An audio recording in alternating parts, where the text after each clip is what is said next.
Comes audio son. You burn the swine when no want you shine. The tree of life, them no want you climb, cause them heart no kind. Comes I say them heart no kind. Buxton Massive, Kidaki, Red Hat. Never joke, never joke, never joke. Oh, money never, money never, money never, money never, money never, money. Now know what you can even money. Money never, money never, money never, money never, money never, money. You can keep, you can even money. When you've been a corrupt, you know been tell me money. Now because your money done, you come with conniving money. When you had your pocket full, you know been tell me money. Now because your money done, you hustle for tell me money. Yes, money never, money never, money, money never, money, money. Now know what you conniving money. Neighbor, neighbor, joker. Neighbor, neighbor, joker. Neighbor, neighbor, joker. That's all the money that me walk for. A 2 pound note and a guilder piece. A 2 pound note and a guilder piece. A 2 pound note and a guilder piece. That's all the money that me walk for. I said money, neighbor. Money, neighbor, money. Money, neighbor, money. Money, now know what you can even money. Oh, Joseph. Well, I invoke the WPA's position that we are engaging in civil disobedience and non-cooperation with the government, and on that grounds I refuse to participate in the interview. The question in struggle, is not personal. Whatever sacrifice as a political activist or a political leader you have to make for your people, you have to make it. Guyana and Guyanese, at home and abroad. Tune in to Guyanese Morning Time, hosted by Kadaki Amsterdam, where the sun always shines. Guyanese Morning Time, the people calling Guyanese Morning Time. Rhythm, Guyanese Morning Time. Intelligence and knowledge run the front line. We go again, Guyanese Morning Time. The people calling Guyanese Morning Time. Rhythm, Guyanese Morning Time. Intelligence and knowledge run the front line. We go again. We rise up early morning watching Comes TV, where wisdom and knowledge, yes, it is the key. Exposing corruptions over land and sea, where the wicked politicians they try to trick me. Guyana is a land for everybody. With 6 races should live in harmony. Is one set of people getting aisle money. Is one set of people doing the thievery. Beep. Guyanese Morning Time. The people calling Guyanese Morning Time. Rhythm, Guyanese Morning Time. Intelligence and knowledge run the front line. We go again, Guyanese Morning Time. The people calling Guyanese Morning Time. Rhythm, Guyanese Morning Time. Intelligence and knowledge run the front line. We go again. This is a program that you all can see, sharing your views and your integrity. Like it, comment and share it all around. Pass it to your neighbor, safe and sound. A sad situation going on in this town. The voice of the people is getting trampled down. Out of the mouths of babes and sucklings, with Jah as ordained me to sing. I sing Guyanese Morning Time. The people calling Guyanese Morning Time. Rhythm, Guyanese Morning Time. Intelligence and knowledge run the front line. We go again, Guyanese Morning Time. The people calling Guyanese Morning Time. Rhythm, Guyanese Morning Time. Intelligence and knowledge run the front line. We go again, fooling the people. You promoting evil. Stop lying to the people. You are a part of the cycle. Stop fooling people. You're promoting evil. Stop lying to the people.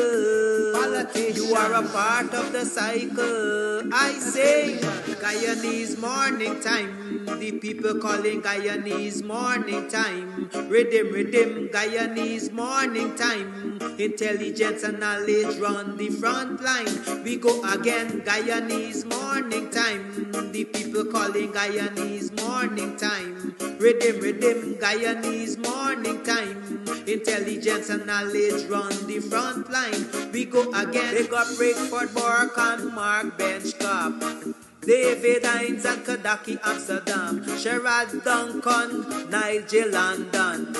Normal Brown and Gavin Matthews. Big up Paslow Port People Governor.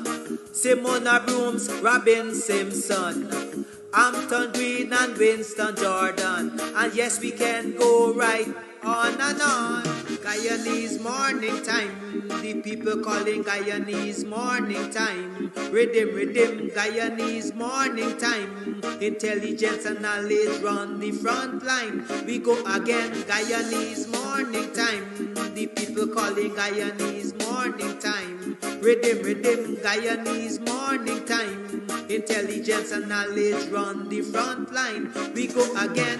The relatives and friends of young Brendan Bacchus, they deserve justice. The family, the relatives and friends of our in Boston, they deserve justice. The family, the relatives and friends of Peter Headley, they deserve justice. And so when we say that Guyana is an apartheid state, we have the evidence to show.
crocodile money. There's one set of people doing the tea for repeat.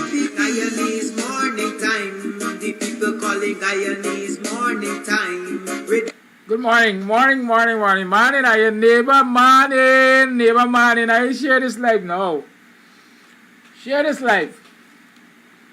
I know there's a problem, but we work with it. We gotta rock and roll with it today. Sometimes you have to live with the choices and your consequences. Good morning, welcome to the program. I was just informed that one of our program directors got locked out of office. So that program director is not going to be visibly at work, but will be looking on from the outside. Right? I don't know what is the reason for the suspension. But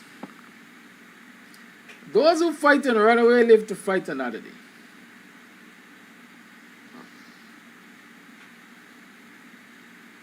Evan Prasad said, not nasty. Yeah. Don't be nasty. Welcome. It's the 6th day of July in the 7th. What am I saying? It's the 6th day of the 7th month. Yes, the 6th of July. In the year 2023. It's like I'm feeling older by the day, man. I gotta disabuse my mind of this thing, you know. Yeah. It's consuming me. You know, a lot of the sisters, when they see one gray hair, they just lose it. Oh, Lord. I'm all about salt and pepper these days. And I'm enjoying it.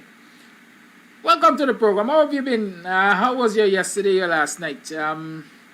What are you about this morning? What are you about this morning? I hope you had a successful and productive day yesterday.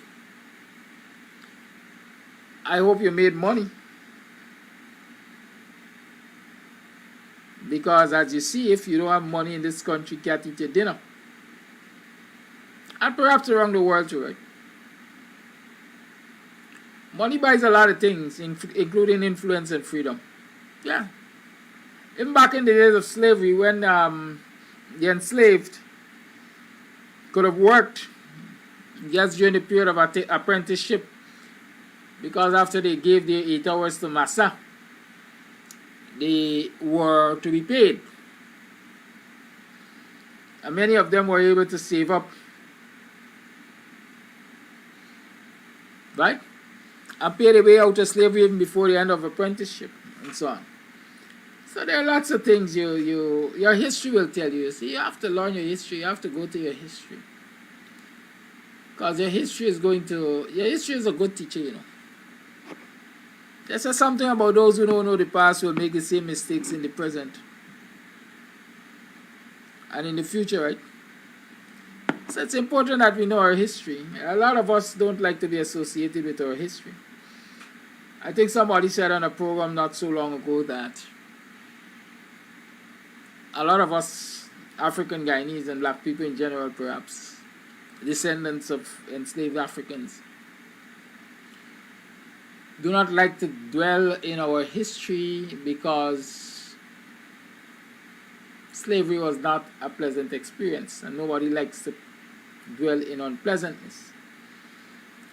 What if you take into consideration the fact that your history did not start with slavery? You know that there's a lot to look back on and a lot to be proud of. And so I'm encouraging you to do that daily. Good? Yesterday I said to you 100 cents make a dollar, and so I asked the question, where do you start if you want $1?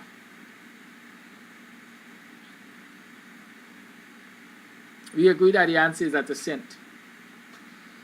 Our ancestors recognized that you had to start somewhere to get to where you wanted to. And so, as history tells us, they pooled their resources They save their monies. And then they fetch the nickels and dimes in wheelbarrows. And they approach Massa and say, Massa, sell away this land. Sell away this land.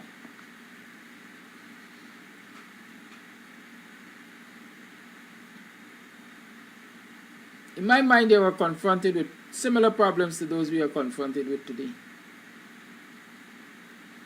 How do we as a people elevate ourselves? Back then, how do we as a people elevate ourselves from freed Africans or freed enslaved Africans? Do we just accept that, label that tag, and be prepared to live on somebody's goodwill on the edge of some plantation? Or do we work together as a people to elevate ourselves, elevate our status? And as history would tell us, they chose to work as a people and elevate themselves. And so they were able to leave us legacies of communities.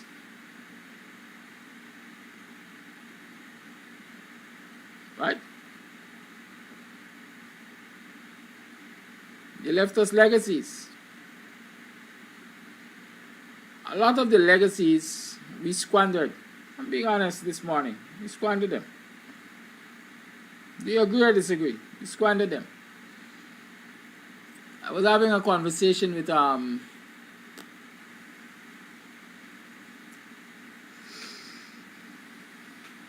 what do I consider an elder? Certainly my elder. The other day. He was telling me, he said, Kidaki as they would call me. And we were growing up. Indians didn't have land in this country. Indians didn't have land in this country.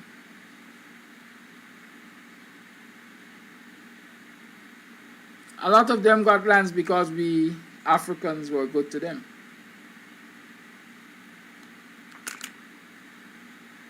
First and foremost, we accommodated them to live on lands that we had, unused. And then as time went by, many of us sold lands to them.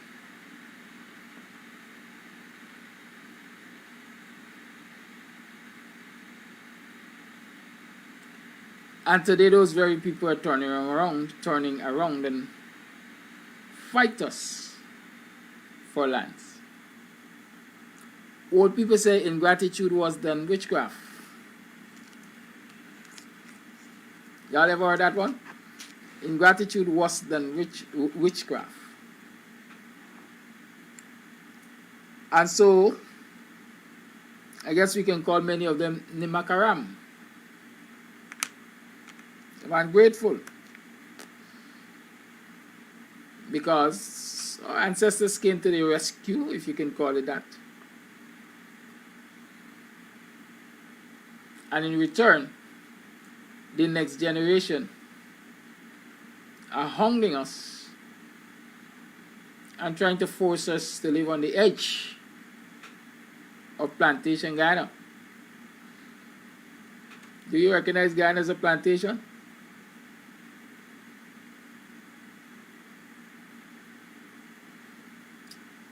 When certain people make these one-word comments, I like to ask, what are you saying? Express yourself in complete thoughts. What is disrespectful out front parts? Yes. They're trying to force us to live on the edge of plantation Ghana. Why plantation Ghana?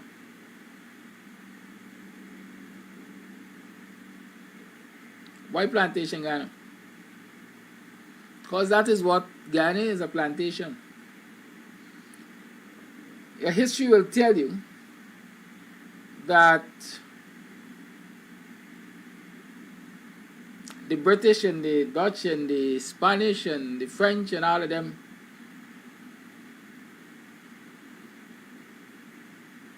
Many of us lump it together and say the Europeans,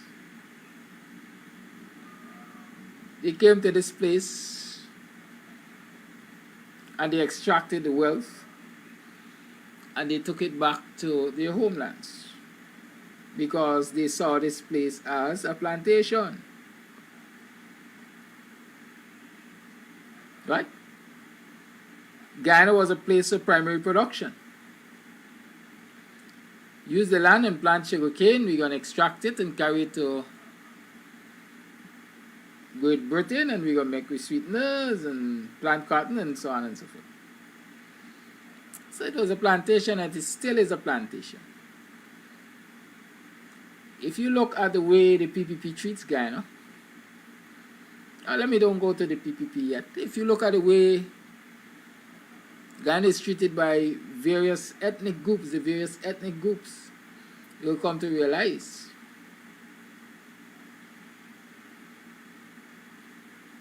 that the only two ethnic groups in this country, in my mind, that treat Guyana as though it is their home is the Amerindians and the Africans, descendants of Amerindians and Africans. They got more love, they got more patriotism, they value this land more than anybody else. The Portuguese, years ago, there's one like to refer to them as what? Portuguese mafia.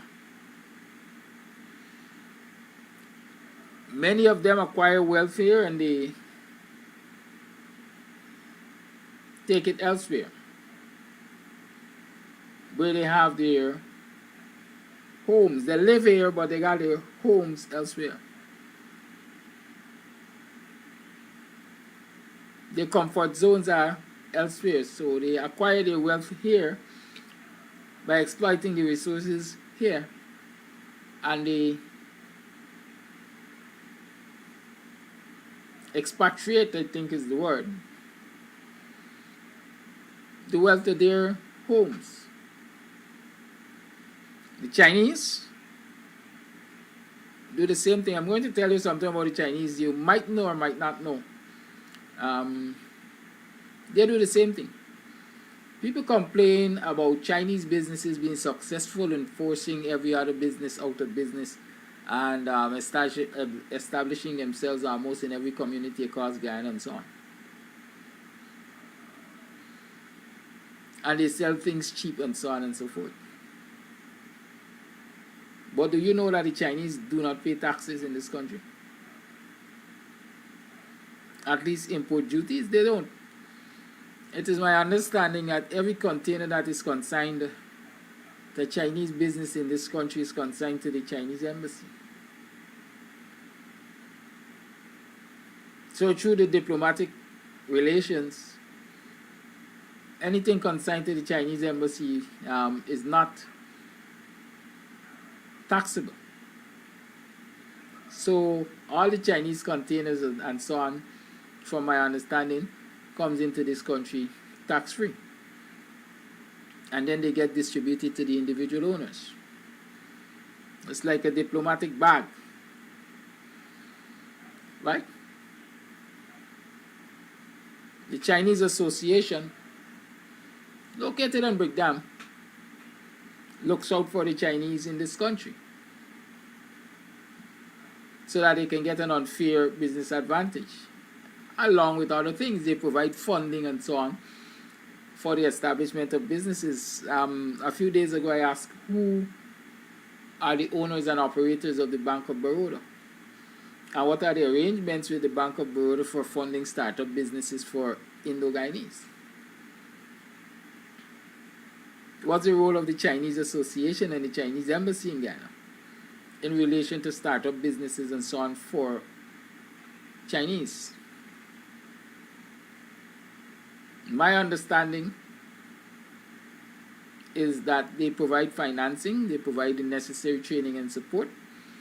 And those of you who like to eat Chinese food and so on, perhaps you can pay attention to that. Ever so often, they rotate out their business owners. So you might see a young Chinese couple operating King's Inn restaurant, and they're there for 10, 15, 20 years, and then they just disappeared. The restaurant is never closed, but they just disappeared, and you'll see another Chinese couple operating it.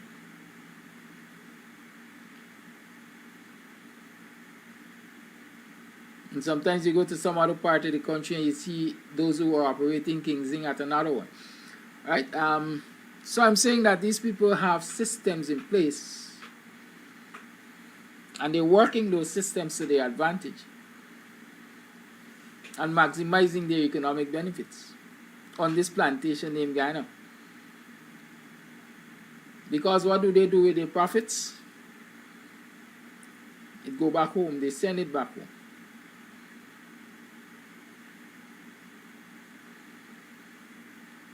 The Indo-Guyanese, you heard Ravi Dev, come to this plantation.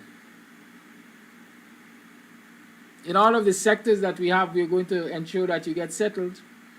Come to the plantation and make money. What will happen when they make that money? It gets sent back home. I know at least one Indian businessman who has a business at a junction or just in the vicinity of Wellington and Regent. A very popular guy, sells cosmetics and stuff like that. Very popular guy. And one day I walked into the store and he's not there. I asked one of his customers, his workers, "This man there, he gone home." Says, "Who running the business?" This is his father and his sister. Right? So they come to this plantation, they exploit the resources, they enrich themselves, and then they either go back home or send the resources home, and they go every now and again to vacation and come back. But if you look at the ethnic buildup of this country, you recognize that 4 out of the 6 ethnic groups can do that. But the indigenous, the Amerindians, they're from here. Where is home for them except Guyana? The descendants of enslaved Africans, for the greater part, have not established a relationship with the homeland of their foreparents. And so where is home for them? Right here.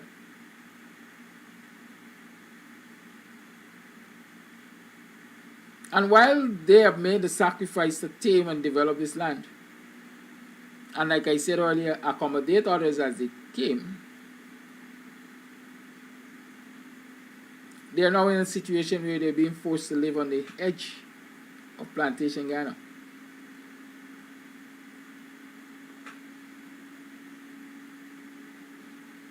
Right?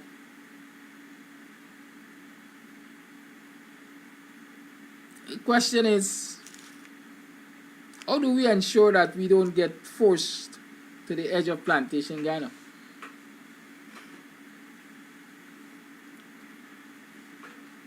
Are we placing our hopes or all of our hopes in a blinking visit?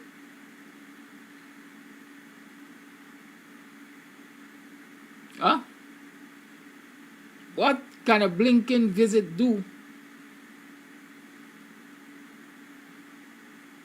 to give us back a foothold in this society? Why are we celebrating? Because a lot of people are celebrating. A lot of people are joyous. A lot of people are seeing a light at the end of this dark tunnel, because there will be a blinking visit today. But that blinking visit will only last at most, in my mind, for about 8 hours stops. There'll be a flurry of activities, I'm sure, in government quarters. What will be the role of the opposition in this Blinken visit? Are they going to have an opportunity to sit with Secretary of State Blinken and pour their hearts out and complain as much as they can and will? And if they do, what happens after? What happens after if they do? Are we going to see a change in attitude of the PPP? And if there's a change in the attitude of the PPP, are we going to see a change in the attitudes of the Hindus? The support base of the PPP?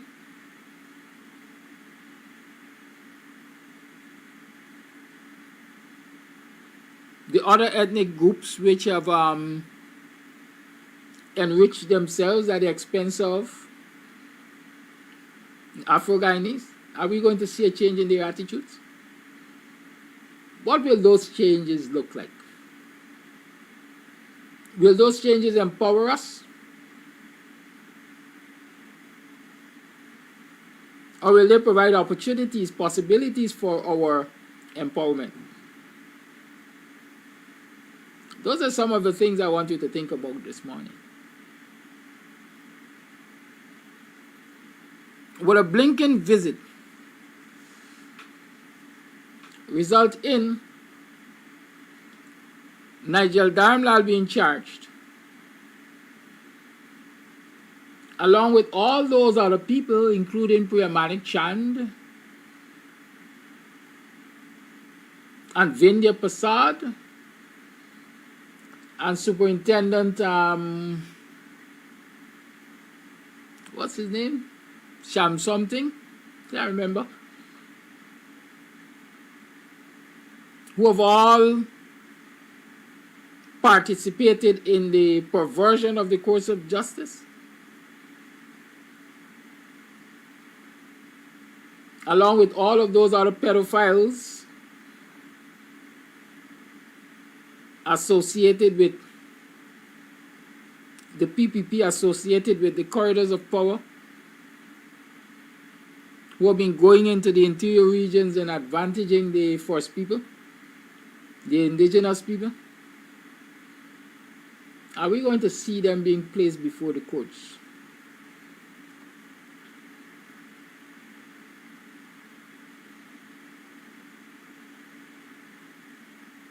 Are we going to see a return of co-op lands to those predominantly African Guyanese managed co-op societies?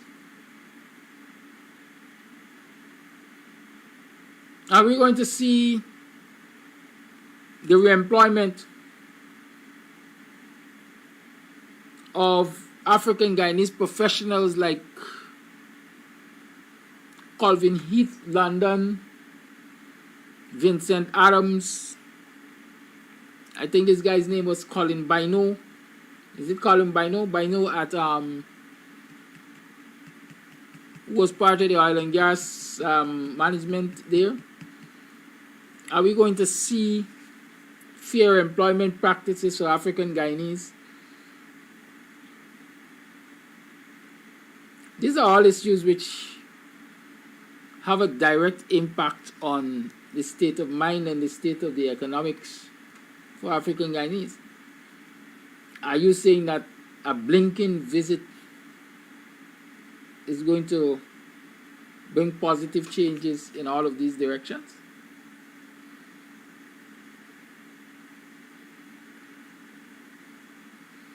Desiree Smart Felix said, wow. Like I usually ask, what is that wow about, Desiree? I just looked at the comments. I'm asking these questions because I can ask them. Is it? Or because I sincerely believe that when we can answer these questions and answer them honestly, we will do some serious soul searching, and we will come to a point of understanding that the salvation, the survival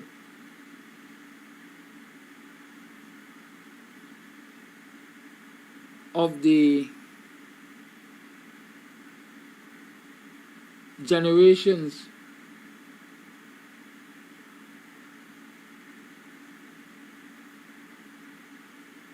the inheritors of the legacies of the enslaved Africans is dependent not on what these other ethnic groups do, is dependent not on a visit from Blinken, but is really and truly wholly and solely dependent on what we as a people do, as African Guyanese, as descendants of the enslaved Africans. Do you recognize that?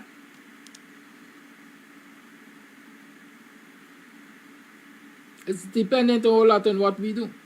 Because like we rightly say, you can take the ass to the grass, but you can't make it eat.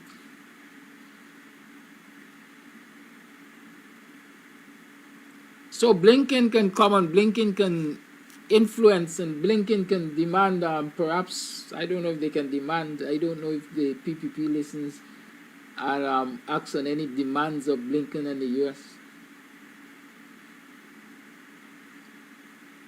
But external influence can be activated.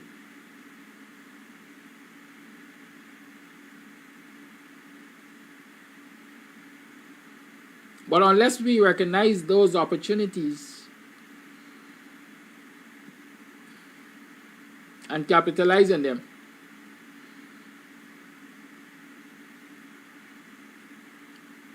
we'll just remain right where we are. Agreed?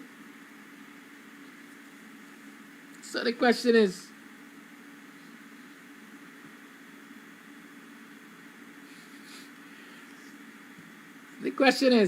what are you prepared to do to ensure that you don't have to live on the edge of plantation Guyana?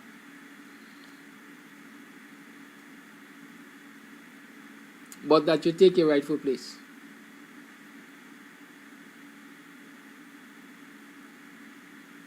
What do you have to do? What are you prepared to do? Derek Kisun asks, sir, you promoting racism? If so, you must be investigated. Let's call for investigations of those who are promoting racism. There's a video out there with Ravi Dev promoting racism. There are videos out there with Roshan Khan, Elijah Roshan Khan promoting racism. There's a video out there with a chap they call Gaza. Silent black man also a party and invite Silent black man and poison them out. Promoting racism. There's a video with Granny in quarantine promoting racism. So let's get these investigations going. What have we named Derek Kisu?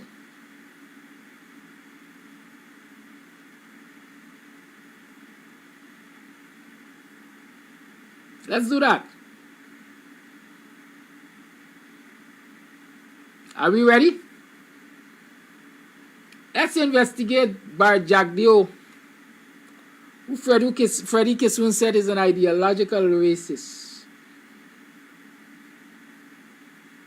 Because, above all else, Bar Jagdeo really and truly should be of interest to everybody when it comes to racism in this country, for the simple fact that he wields power in this country, dominates the Muslim president. Hindu Bar Jagdeo dominates the Muslim president in this country. Let's investigate that. How about us investigating Vinay Prasad? Because there are lots of allegations over at Ministry of Social Services against her for ethnic preference. Lots of African Guyanese who were seniors at that ministry when she took it over have either been parked in a corner or have been forced into retirement, etc. Why don't we investigate that?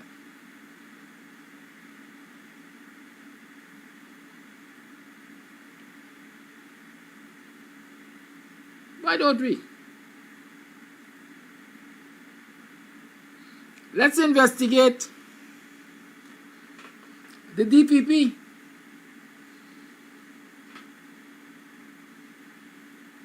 And the PPP for racism or promoting racism. Why don't we? Let's investigate if it's not a racist government that will feel obligated to consult with a predominantly Indo-Guyanese community in places like oil and industry.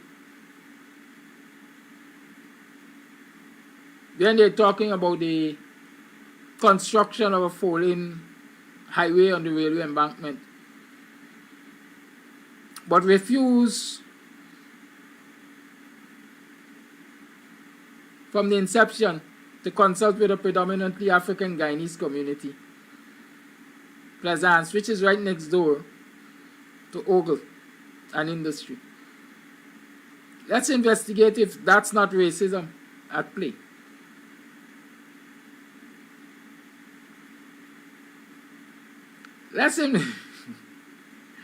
Listen, there's so much we can investigate.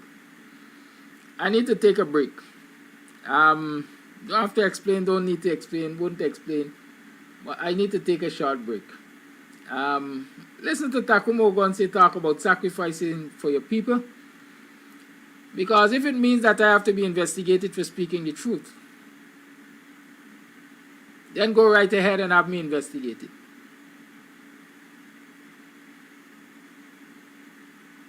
I invoke the WPA's position that we are engaging in civil disobedience and non-cooperation with the government, and on that grounds I refuse to participate in the interview. The question in struggle, is not personal. Whatever sacrifice as a political activist or a political leader you have to make for your people, you have to make it. Guyana and Guyanese, at home and abroad. Tune in to Guyanese Morning Time, hosted by Kadaki Amsterdam, where the sun always shines. Guyanese Morning Time, the people calling Guyanese Morning Time. Rhythm, Guyanese Morning Time. Intelligence and knowledge from the front line. We go again, Guyanese Morning Time. The people calling Guyanese Morning Time. Rhythm, Guyanese Morning Time. Intelligence and knowledge from the front line. We go again. We rise up early morning watching Comes TV, where wisdom and knowledge, yes, it is the key. Exposing corruptions over land and sea, where the wicked politicians they try to trick me. Guyana is a land for everybody. With 6 races should live in harmony. Is one set of people getting aisle money. Is one set of people doing the tea for repeat. Guyanese Morning Time. The people calling Guyanese Morning Time. Rhythm, Guyanese Morning Time. Intelligence and knowledge run the front line. We go again, Guyanese Morning Time. The people calling Guyanese Morning Time. Rhythm, Guyanese Morning Time. Intelligence and knowledge run the front line. We go again. This is a program that you all can see. Sharing your views and your integrity.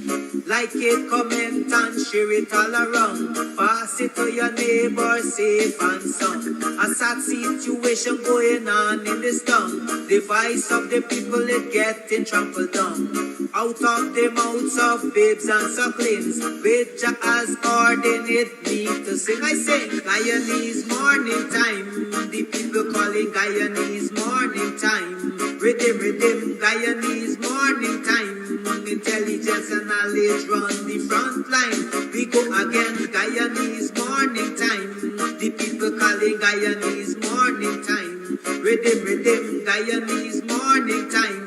Intelligence and knowledge run the front line. We go again fooling the people.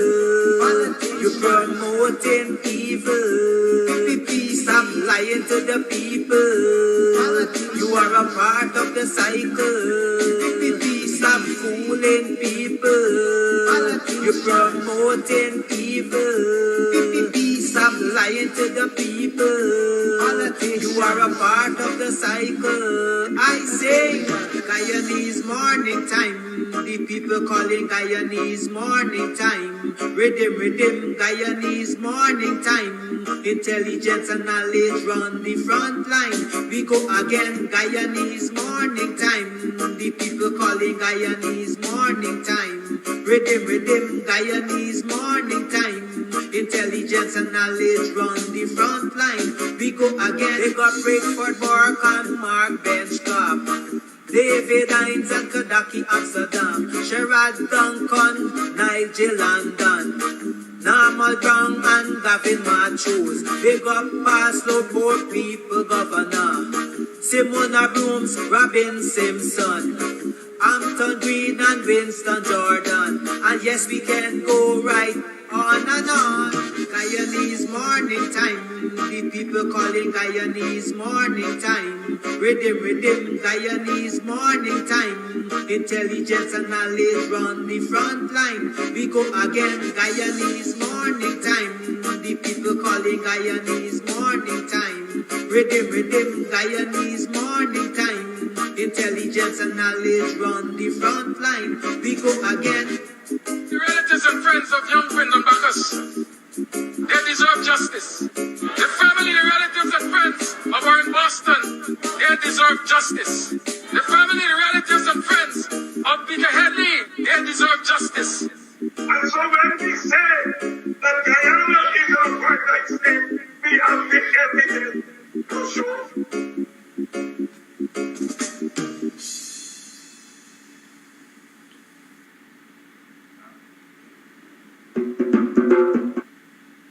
FM Passat tells us they can apply for work in the public sector, in the private sector. Who can apply for work in the private sector?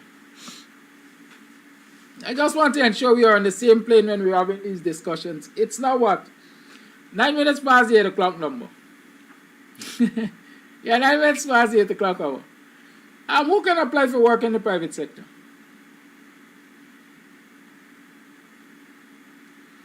Do you agree with me that, you know, people, we have to be very careful of what advice we take, quite frankly. We have to be very careful of the advice we take from people. Sometimes we think that they're well-intentioned, but they say don't look a gift horse in the mouth. When our ancestors were brought on these shores as enslaved Africans, or to be enslaved as Africans, the people were buying them and bringing them, were looking all down in the throat, in their ears, in the anus. Why we mustn't watch gift horses in the mouth? We must examine them closely, because they are also Trojan horses that can be giving us gifts. Why is it okay for other people to be business owners, owners of enterprises, but African Guyanese must satisfy themselves with either working in the public sector or the private sector? Why? It's a new form of slavery. Why must the descendants of freed, enslaved Africans allow themselves to be enslaved in a different form, in a different era? Because we haven't learned anything? Huh? Because we haven't learned anything? How is it these other ethnic groups in this country are facilitated when it comes to the establishment and operation of big businesses?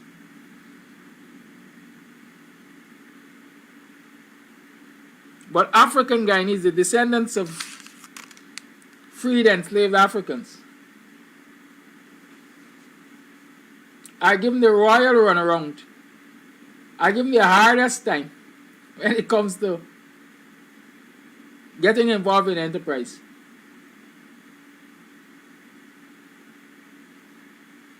Y'all talk to me.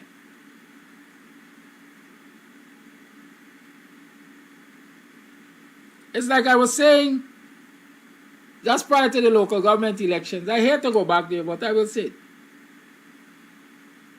Because it has the same bearing on the national elections. Be careful of the advice of people telling you, go to the elections and vote them out or vote against them. As against standing up and fight for the postponement, cancellation of holding of any elections under this current regime at GCOM. It's a trap. As long as you participate with the current rules, you can't win. You can't win. You might get a toe in, a leg in. But will you be standing on solid ground?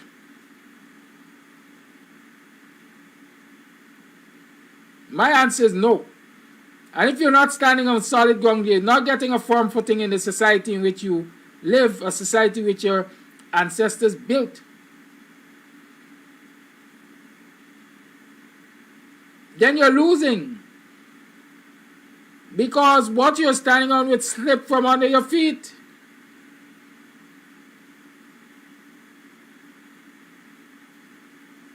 And you're going to get, eventually going to fall off the edge.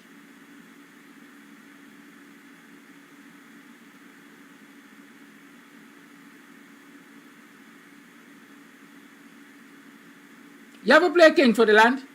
Yeah. Yeah, I had childhood days. Did you ever play King for the Land?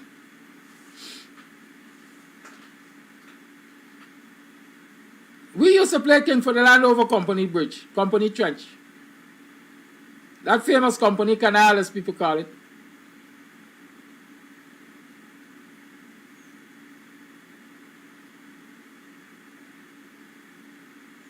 With those high-rise bridges, we call them, I see they're calling them kissing bridges. Well, I don't know if we call them kissing bridge back when we were going up.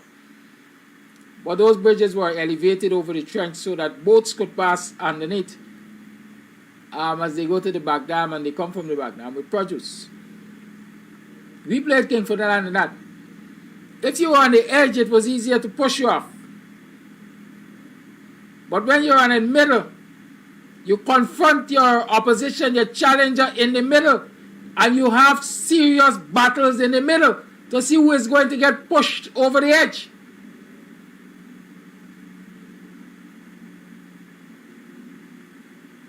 And so the question is, where are we as a people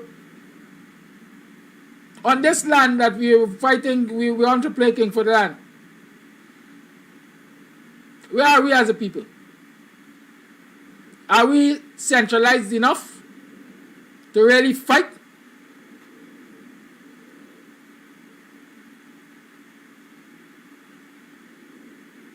Are we positioning ourselves? Your child, and I don't even care how much racist they call me. I'm going to tell you the purpose of calling people racist in this country. Especially calling black people racist. Are we centralized enough to really fight and defend our territory in this land that some people want to fight us and pay King for the Land for?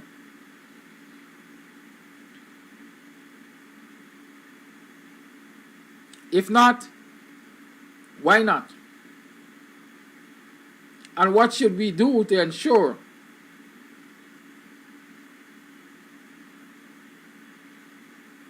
that we position ourselves in a much more central way to fight?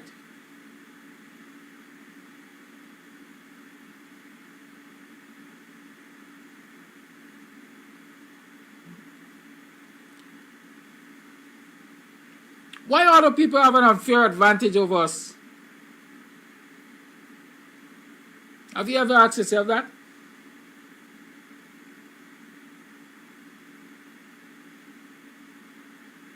I will tell you it's because they control a lot of what we depend on. What are we good at as a people?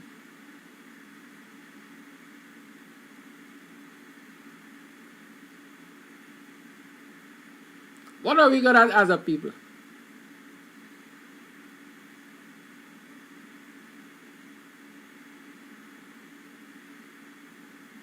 When we can recognize what we're good at as a people, maybe we can leverage that.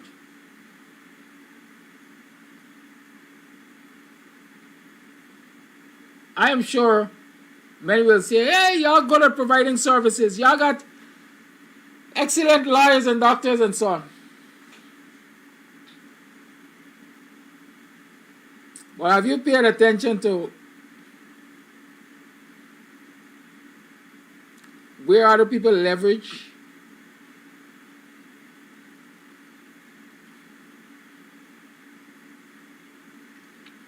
Sometimes these things only occur, as we like to say, by chance to me. I was having a conversation earlier today. A lot of y'all think I was in bed. I was having a conversation about training and education, academics versus skill. Evan Prasad tells us, let them apply for work in the private sector. First and foremost, the private sector in this society is dominated by the people who don't like us.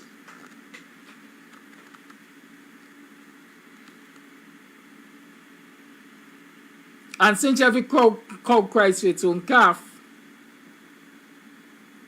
the people who dominate the private sector will save the best for their people.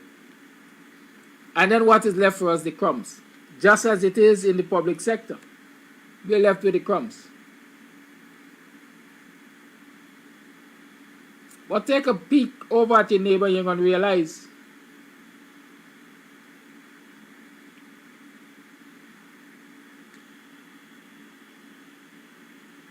if you want a machine shop, you want a mechanic, you want a welder, you want a auto electrician.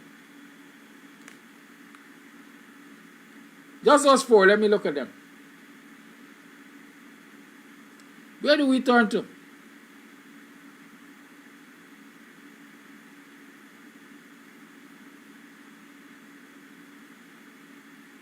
Who dominates? Who dominates those four skill areas? Auto electrician with the concentration of motor vehicles in this country. I bet you can't go hungry. At least 2 vehicles will come to you on any given day. Mechanic, same thing. Welder, same thing. What's the other one I mentioned? Can't remember. But just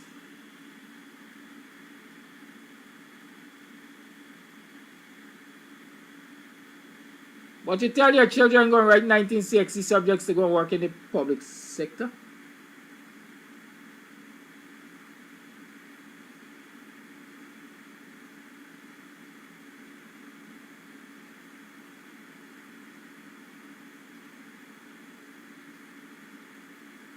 We want to have boutiques.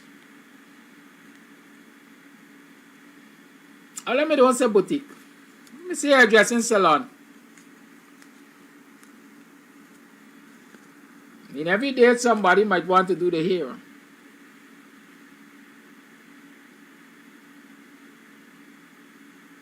But every second somebody has to eat.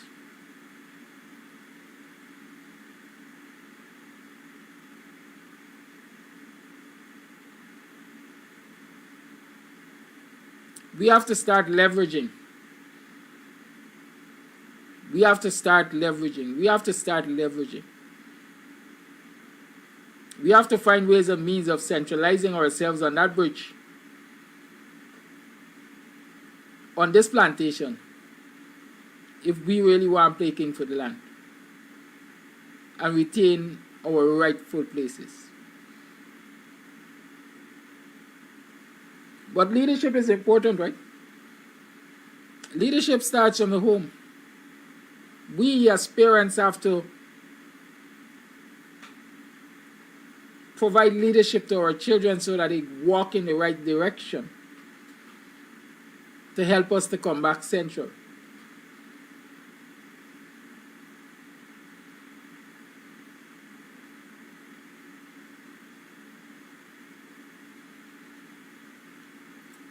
When 40 children enroll in a school, all of them are looking forward to graduating that school.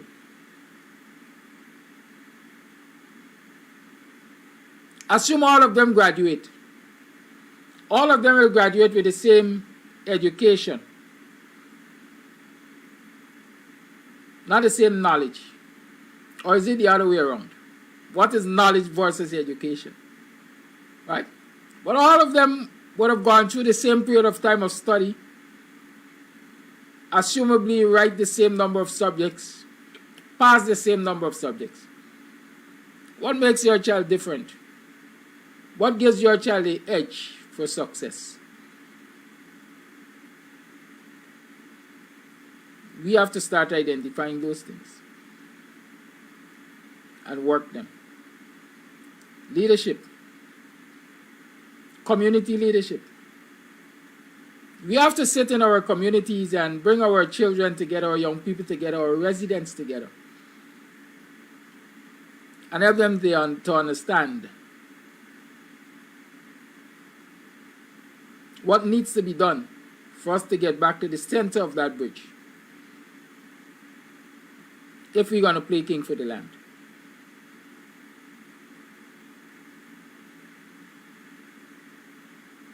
Many of you think you know answers. Many of you, I'm sure, know the answers.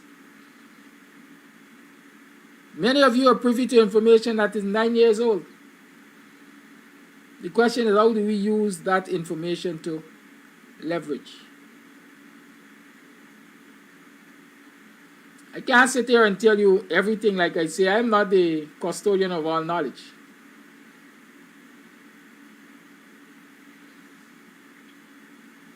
But I'm saying now, at 24 minutes past the 8 o'clock hour, whether we get pushed off the edge of this plantation known as Guyana, because we are already at the edge, or we get to reposition ourselves on this plantation named Guyana, is dependent on what we as a people do. It's dependent on what the leaders among us do. And we gotta start doing it now. It's long overdue, but we could start now. We could play catch up. We can't rest our hope on a blinking visit. And just for clarity here, I'm using the pun. I learned the pun as a part of my academic growth. Secretary of State Blinken is visiting. But a Blinken visit cannot and will not be the answer to all of our troubles. So y'all give me a blinking chance and start doing the blinking work. The lines are open. 6225933 is the number to call. You tune to the Guyanese Morning Time. And if you don't know how we use blinking in the communities and in this country, blinking is a placeholder for something that is more unpleasant if used in the public. Some people call it indecent language. Some people call it industrial language. You choose which one you want it to be. The lines are open. 6225933. You're tuned to the Guyanese Morning Time. And we're reasoning, because that's all I'm doing this morning, reason with you.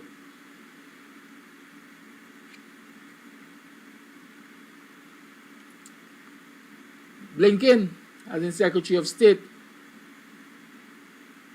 will not be able to prevent rape of your underage children. Because he will not be at your doors. He's not going to be the head of your homes. He's not going to be the leadership of your communities. They say stroke of the government, why is it the populace? The US might register its discontent with the way Amerindian children are treated in this country, with the way African Guyanese are treated in this country. But the PPP might have a comeback to say, yes, we recognize that we weren't, in the first instance, doing enough for them. But in recent times, we have started to address that. We sent the Vice President to Plaisance to address their concerns of non-consultation, and we are now giving them 6 months to move. But you still got to move. How does that stop your rape and the destruction of your economic base? It doesn't. It just delays it. But the same pain you're going to feel when, according to the boys, your pleats get depleted. The lines are open. 6225933 is the number to call. You tune to the Guyanese Morning Time.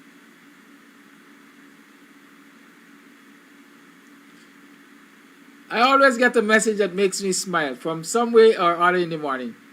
Thank you, Madam Program Director. They say don't underestimate the wisdom of age, you know. Call it live, good morning. Morning to Daki and morning Guyana. So much things to ponder in Guyana, land of water, land of many water, but yet still you can't get good water to drink.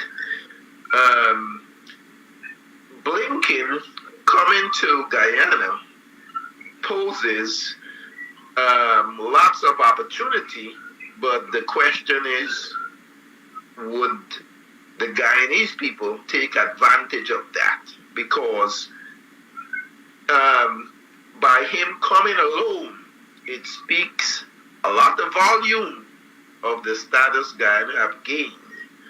And we often wonder why they're coming. They're coming to actually get more of the pie. They've already gotten a lot of the pie. They're getting more.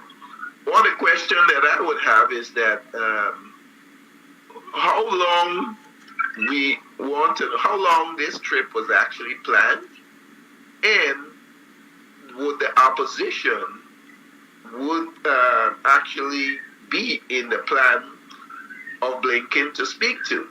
I've heard that we need to talk to Hakeem's referees and all the others, but it's up to the Guyanese people, in my opinion, to show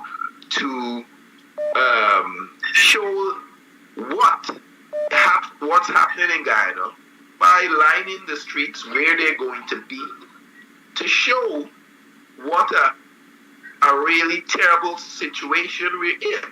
But if we don't show anything, then the visit would just be looked at as a success for the PPP, that they're able to get the United States Secretary of State to come to Guyana, and we haven't showed them anything of what's going on.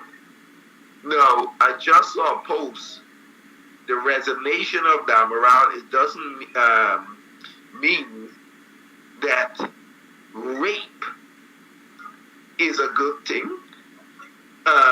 It just says that they have made strategic moves in order to appease and to lull the Guyanese people to sleep and to give the United States a false sense of, well, things are being done. It is up to the Guyanese people, and it's always will be up to the Guyanese people to make the difference. And it just seems like in every situation, it is just African Guyanese that are actually standing up. Others are benefiting, but it's always the African Guyanese that are, doing these things. We are bringing issues to the forefront, while 95% of the Indian Guyanese just twiddle their tongues and go along with that. We've got a lot of African men that simply refuse to take up and to see what's happening to their people, hence leaving the women in these positions to always fight in these battles. And we got to look at where we're going to be in the next 10, 15 years. And it doesn't look good because we're not educating our youngsters on why we're where we are today. And with 65 African organizations in Guyana, and we're in this situation, it just tells us we have not done enough with liberating Guyana and what we've accomplished over the time to allow Indians to now take it over and run it down. So the question is, where do we see ourselves in the next 5, 10, and 15 years? And if anything we can look back on is the past 23 years, now 26 years of the racist mafia PPP. And if anyone in Guyana can tell me we have done better, they better have their head examined. And that's my take. Thank you for your call. Morning, neighbor, morning. Welcome to another program of Guyanese Morning Time. I am your host, Kadaki Amsterdam, the Buxtonian.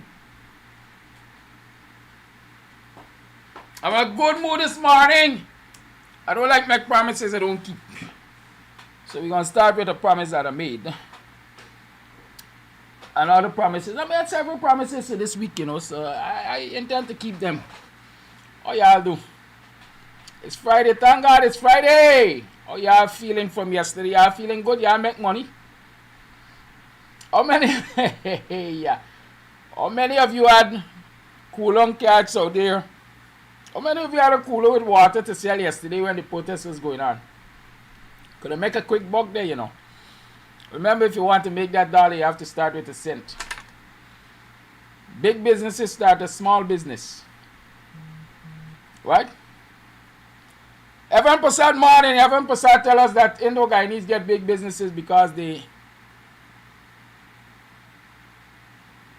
start accumulating wealth from agriculture. Yeah. Cocaine comes from a plant. Hey. Cocaine comes from a plant, plant, and the word could be used interchangeably in this instance. It came from a plant, as in an agricultural product, a plant.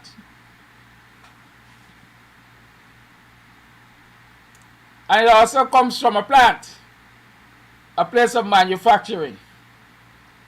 I saw an Indo-Guyanese from, I think, Essequibo side, arrested with 13 pounds of cocaine, valued $10-point-something million. $10-point-something million, let's say $10.1 million, is reasonable capital to start a small or a big business. Right? Right, Ivan? Yeah, so my sources tell me that if you were to go to Blackbush Polar, they do a lot of farming up there, right? A lot of cash crop and so on. Check in between them tomato plants.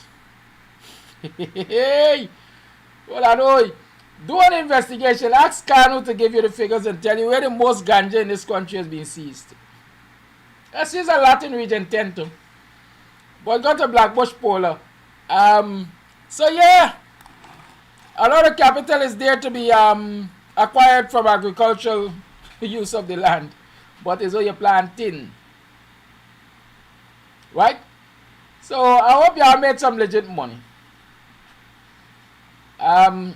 Yes, Evan, cocoa is not grown in Guyana, but cocoa is part of the import-export business, the product of cocoa. That's a lot of them big businessmen who got import-export business. All they just import the thing in fast bottom containers and exporting fast bottom suitcases and agricultural produce again. You notice agricultural produce, Gale Barker, Awara, you know those kind of things. They're all agricultural produce, right? Evan Prasad. Morning, welcome to the program. It's Free Talk Friday, so I can allow myself to talk about these things on Fridays. It's Free Talk. Hey, somebody buy a beer. It's my birthday. It's my birth month. I've been celebrating all month. None of y'all didn't buy a beer for me yet. For the bodies here, I ain't drinking beer. Why Hennessy? Well, I know the PPP like give black people Hennessy and syrup. Top of the line drinkers, what we like. But are we making money? Are we making sense? Hope y'all make some money yesterday. I hope y'all stay healthy. I hope you stay rehydrated or hydrated. I hope you rested well last night. You had a pleasant night. And you are now waiting and you are raring to go. Right? Raring to go. Because I'm raring to go too. Yes, he's on, but I'm hot like hell. Why? You know why? Because I've been working. Yeah. Well, Jan Adams, you can tell him for yourself, you know, that the Indians don't do anything honestly, regardless of how straight up and how legit the operation looks. You said they always got another book. Hey, Evan Prasad is true, by. I don't know, it's them says so, I didn't say so. I see somebody named Gray or somebody say they disagree with my position on the Blinken visit. Well, why not call us and share your opinion? The lines are open for you alone. 6225933 is the number to call. 6225933. Call the number and tell me why you disagree with my position on the Blinken visit. I maintain my position. The Blinken visit ain't gonna change nothing.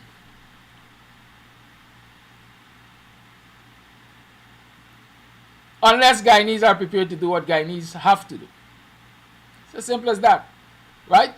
I saw a post on Blinken or his team or whatever saying that there's a photo and it said what? I visited with the opposition leader of Guyana and I can't remember if it is creative is the word he used. Opposition is necessary or something to that extent. Where did I see it? I'm trying to remember where I saw it. But you know what? I can't agree more.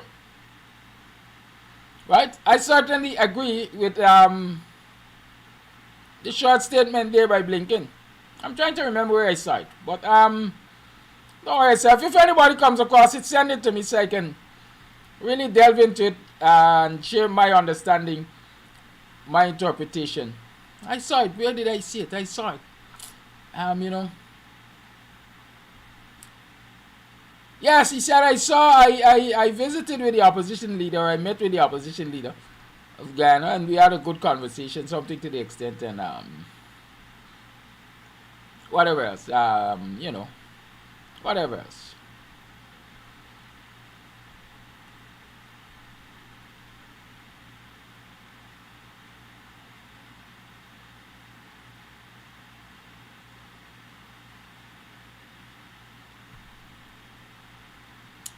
Somebody just sent me something from news source saying that the PPP was blindsided by Blinken meeting with the opposition leader. I mean, they could say that, but I doubt it. I doubt it. There's something called protocol, you know. Right? And I was pointing that out yesterday. That first and foremost, the U.S. would take control of protocol for Blinken's visit. The U.S. Secretary of State, well, the fourth most powerful man in the U.S. government, perhaps. And so they will decide who he can meet with, when he can meet with them, and so on and so forth. Good? But since the Guyanese authority, the Guyana Police Force, must have a role to play in the provision of security for any visiting head of state or any visiting member of government. They must have known. I am saying that they must have known that Aubrey Norton was going to meet with Blinken at some point in time. I don't care what y'all say.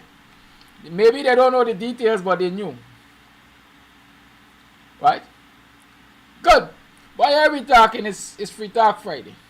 I say waiting for Gray to call me and let's chat on this thing. Why you disagree with my position on the Blinken visit? Why would you do that? Let's talk about it. Right? So that statement was made. I'm hoping I will keep looking for the statement so that I can see it. I saw it first thing I got up this morning. I can't remember from where though. But it's interesting to note, and that is why I want to see it, because the particular word that was used, is it creative opposition? Is that what he said?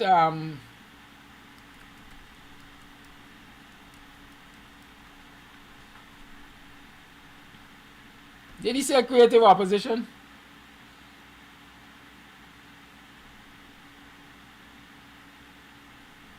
Is that what he said?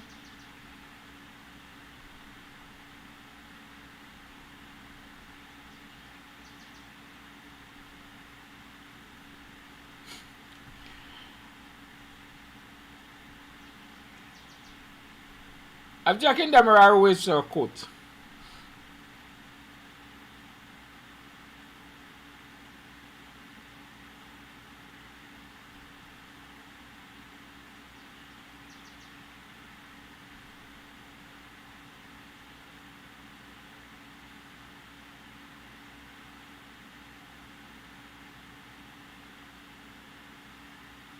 Alright, don't bother yourself, man. We're going to talk about it.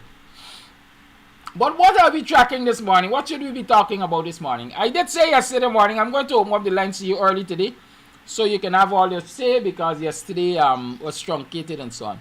So the lines are open. 622-5933 is the number to call. Call it, let's talk the thing. Who's going to take the first shot of the phone?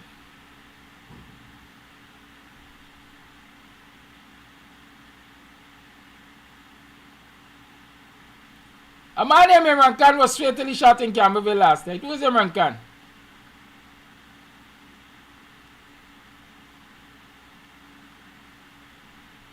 Who is Imran Khan? That's for news purposes. Imran Khan is a man who had assaulted Benjai. Remember Benjai had come to Ghana and was, I think, performing, or he had done a performance, and then he was at the nasty place on Main Street there. The place that was owned by the Rahmans. I don't know the place name. Where Portuguese man spot on a black man. Where the place name? It's opposite Middle Street almost. Bill and me, y'all know the place, man. What name? This morning I'm getting brain blocked.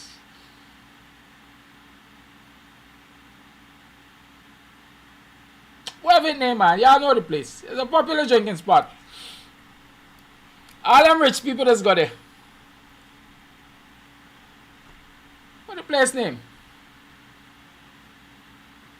The last I know, it was bought over by no, not Palm Court, man, PC.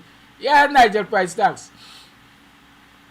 Yeah, so Imran Khan was a man who assaulted. I think he had caused Benjai to be gashed or something. And that matter was in court, and I think it was eventually thrown out. But he was murdered last night. Fatally shot. Carmeza, let me tell you something. Well, Stanborn is saying it's his brother who got shot. But I'm reading that it's Imran Khan who got shot, and Imran Khan was the man who assaulted. I don't know, you know. Everybody got access to different information. I'm quoting from the news. News source, I think, is giving me that information. Right? But Somebody got shot. And they got the same blood of the person that assaulted Benjamin. It might be surprising to know. It's just a theory, right? It might be surprising to know that, as they say, the roosters are coming home to roost. Or the chickens are coming home to roost. Right? Because at the end of the day, when you do the wrong things to people, let's come looking for you sometimes. It might not be when you expect them to come, but they do come. Right? And they say revenge is better served cold. Because when you think it's peace and safety, it's a sudden destruction. And that reminds me that I got a song to play for y'all. Here is the thing about Anthony Blinken, Secretary Official. While visiting Georgetown, I met with Guyanese opposition leader Aubrey Norton and learned about his vision for Guyana. Constructive opposition is essential to a vibrant and stable democracy. Constructive opposition is essential to a vibrant and stable democracy. Are we being constructive in the opposition? That's a question to ask. Right? But let me play this tune for you right now. Hey,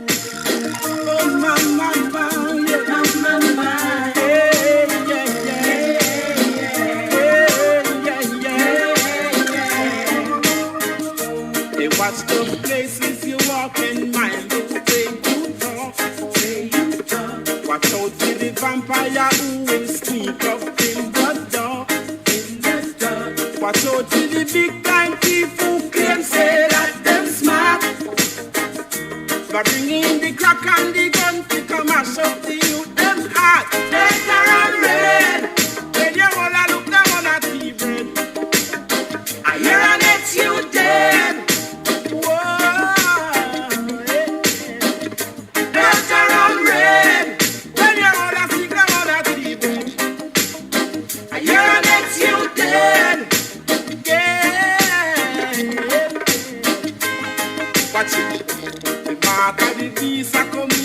Sneaking under man feet. A revelation time, check the signs of the time.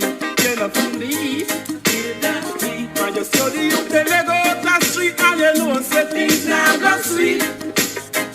And a hustle and a shuffle hungry belly they a yard can't find food to eat. Better and red. When you all a look down on that tea bread, I hear an ex you dead.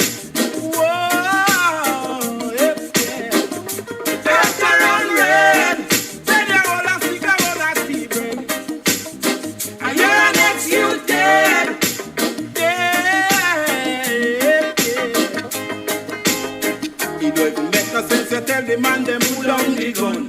Back and turn your back and let the life gone down. These are the time we should have some fun. Give thanks to Jack as the man soon come. If you make a sense to tell the man them let the politics. Back and turn your back and let the man get trick. Mama, better and red. When you all a look down on a TV, I hear next you dead. Whoa.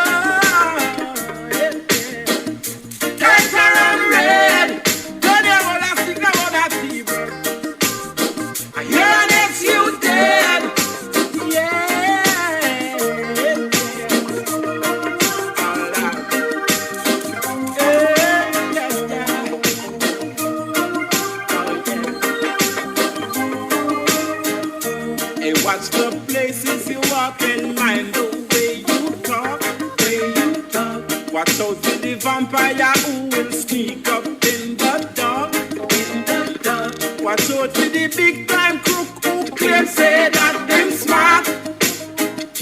But bringing the crack and the gun to come mash up the youth them heart. Better and red. When you all a look down on that TV, I hear an ex you dead.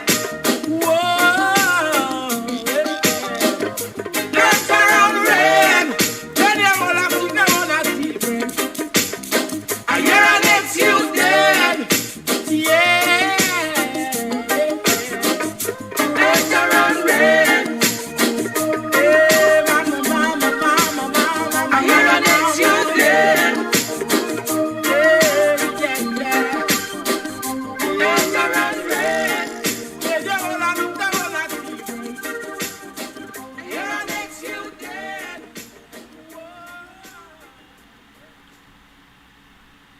Or to run red, you gotta watch the places you go to and the people you interfere with.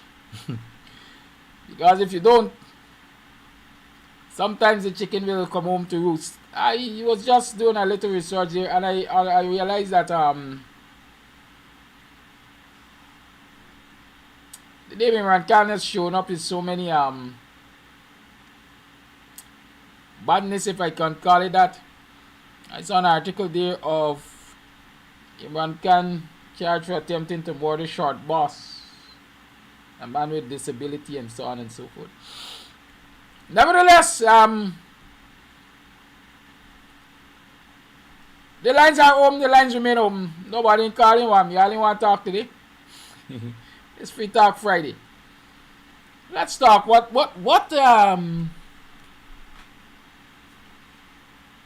you know, these press conferences after a visit by a visiting dignitary, usually they're so cryptic, you gotta really read in between the lines and so on.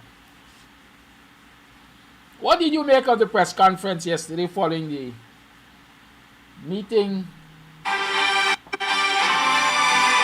between Blinken and the fat guy? What do you make of the press conference? Call you live, good morning. Good morning, good afternoon, everybody. Well, the song you played there, I hope it's not really a tribute to the deceased person. Anyway, as you rightly said, the pigeons are coming home to roost. And you mentioned about this person who was talking about small business. Can you remember a young person in the installed regime who had a bank account of about $2 billion, and he used to sell phone cards? Then you had another small business owner, that of Multiplex on Regent Street. He started by selling onions and garlic.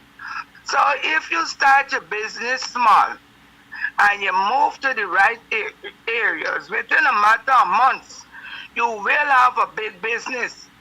Well, I want the type of business, because when you see you found one thing for the payments of those business, your end don't be nice. And you always got to live with your back, your face behind your back, because you always have to be looking over your shoulder. Now with this visit, we do not know what it augurs to Guyana. We don't know. Because when Pompeo came, regime change. So you don't know if this is a regime change that is taking root in Guyana. Then the last thing, the famous story that is trying to be swept under. I would like to make a comment, and I hope people don't jump on me. In this country, those girls that were subjected to the wrath of the rapists were underage girls. And I think it's time that we move to have a law where we stop allowing our underage girls below the age of 18 to be involved in beauty queen contests. Because when you put them out in the contest, they don't have a barrier with the type of clothing. They don't say, well, oh, let the girls wear like a school wear, an evening wear that is not revealing, and another wear. They put them in the beach wear that is very revealing. The gowns that they parade in the last walk around the stage is another revealing gown. And when you got predators, known or unknown, they go to places like these to seek out and groom and prepare their prey for the table at a later date. So I hope that they could move against that. When you want to be a beauty queen, let you be 18 and over. So that when you ain't saying this must happen to all beauty queens, they wouldn't have this lapse in judgment to say age of consent as well. Let the children and parents out there, you might hate me now, but in the long run, you might say this woman will like tap all around the place as give a good warning to all would-be parents. Let your children be inside. In the outer world, if you go and you take out a picture with your child's genitalia exposed, they come down on you and they charge you for trafficking in children. That is a law against you taking out your children naked skin. And we must move to protect our little girl children, because the girl said, he said he would assist her to win this beauty queen contest. So just take it in stride. There are other activities that your children could go to. There are other clean activities. I like debates and different things. You could get them in drama, not revealing. Because I run a concert and I am putting nobody, children out there naked. Last year, I had a problem with some little girls who wanted revealing clothes to show off. They just start getting breasts. And I told them there was a no-no. And what they did to me, they did not do anything for my show. I didn't care. But I don't want to be the person who caused people, young girl children, to be preyed upon and end up like what happened to that little girl. So that is my tidbit. Happy birthday. Run this free talk Friday every day. Don't go away yet. Why should I want my child of all right to partake in social events because there are predators out there? No, you didn't listen to me. I listened to you. I'm asking you a question. I listened to you. I listened to you. Don't tell me I didn't listen to you. I listened to you. Okay. Because there are predators out there, I must not allow my child to partake in a beauty pageant. If she has an interest in pageantry, or if we know, for example, she can win pageantry. Kadaki. But the children partaking in that, they have certain things they do. Beach wear, done. Why, like me, if I was to allow my child that is underage to be a part of a pageant, the part where revealing that child's body after what happened to these children would have been a no-no. And I, as a parent, would not have allowed my child to go on a beauty pageant. You know what it's saying, medicine? You got preventative medicine. So, you attack a thing before it happens. So short. If you see now, if you see after what has happened to that girl and the starting of our woes was being in that beauty pageant, well, let me tell you, Kedaki, before me going to the falls and fall over Kaichor and then look for somebody to rescue me, and if I got to Kaichors, I gonna stay far from the fall over pipe. Because me going over there. So it is up to parents. But my views will not be for everybody. But I know, had I still being with young children, because my children are grown, and a thing like a beauty pageant to come up, and they said to me, well, look, mommy or Rhonda, I want to attend. The answer to that child, I don't care if in the long run they would have hate me, would have been the big word, the big two-letter word, no. Me want to go down the road. But you see a daytime kite, Kodaki, not take 5 out for look for my night. Thank you, Rondo. Bye-bye. All right, good. I don't know if y'all heard it, but I heard maybe what I wanted to hear. You can't call for a national ban on pageantry for minors because they are pedophiles in the society. You can't. What you can do, however, is call for more draconian laws against pedophilia. Because pageantry is not illegal, pedophilia is illegal. You can call for more draconian laws against pedophilia. And you can demand that the system works when it comes to pedophilia and rape and other sexual abuse crimes. But one of the things Rhonda said in the last aspect of our discourse is important. And it comes down to me, the parental responsibility. What will I allow my child to do? My child can partake in pageantry. But I can determine what is suitable wear for my child in pageantry. It is not every evening gown that has to be semi-nude or nude. It is not every swimsuit, swimwear that has to be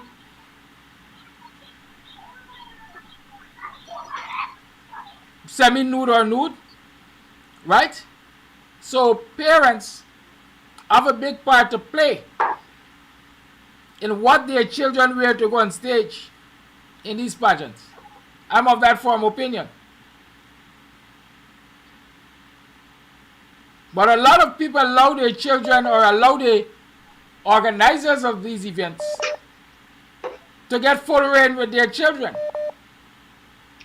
And organizers recognizing that we live in a society, we live in a time where sex sells, just like the businessmen who have their staff going to work in the skimpiest of clothing because sex sells. That is what the organizers of these pageants do.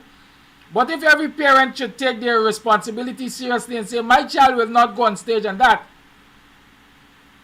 then the organizers will find that they have to adjust their methods, or they will have nobody to partake in their pageants. That's just my opinion, right? We're having a free talk today. Call A Live, good morning.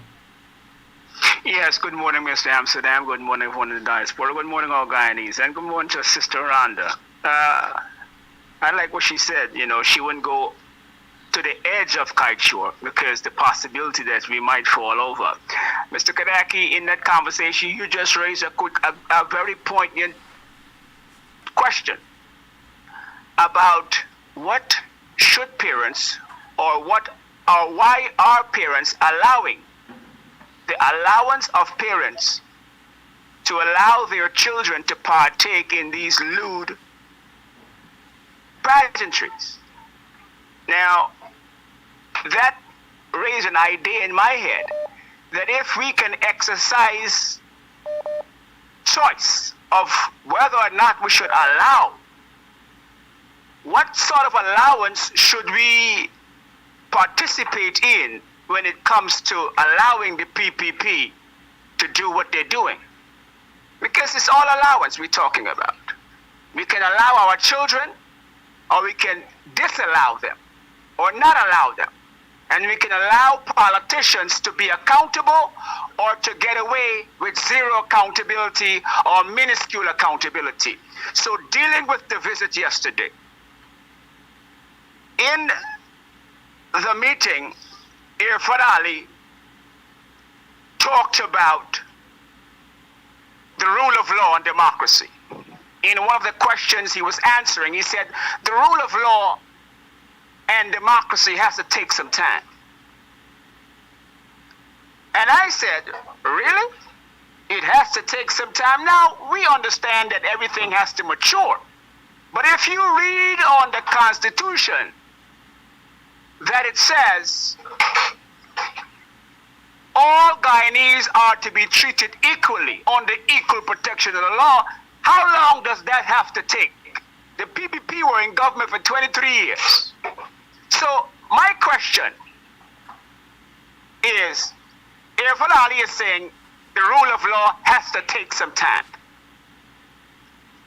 I thought that was a nonsensical response. I thought it was the most idiotic and dunce response to give, being that you've been sitting in government for the last 57 years. How long does it take to comply with constitutional compliance? How long? Then he went on to talk about, then they talked about transparency. The Secretary of State said he is just following up on a conversation him and Irfan Ali had in the United States last July on issues of transparency. I don't see much transparency happening with regards to the PPP's behavior. I don't see much accountability happening. But these are things that the Secretary of State talked about yesterday.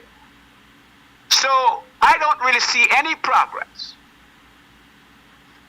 And this is why I'm going to say this, that regardless of what the State Department does, and they better do something fast, we're going to hold this Guyanese government accountable. And it might come to more than just peaceful protests. I could predict that the way the PPP has been going is going to come to more than just peaceful protests. And I advise Blinken, that he better get the PPP in line, or we're going to get them in line. And we're going to use whatever force it is necessary to get the PPP in line. And they could count the last dollar on that. They could bet the last dollar on that. Now, I must congratulate Red Thread. I saw a sister out there, I thought it was Dr. something. She was making some very good points. I must congratulate Simona Brooms and all the women who were out there standing up for this Amerindian girl. I must commend Mr. Paul Slow, because he picked up on an idea. He says he called on Amanza, he called on Roysdale Ford, he called on many of these lawyers not to let up on this matter with Damlal. So while we are busy complimenting or seeking interest in the Secretary of State, he has already come and he's gone.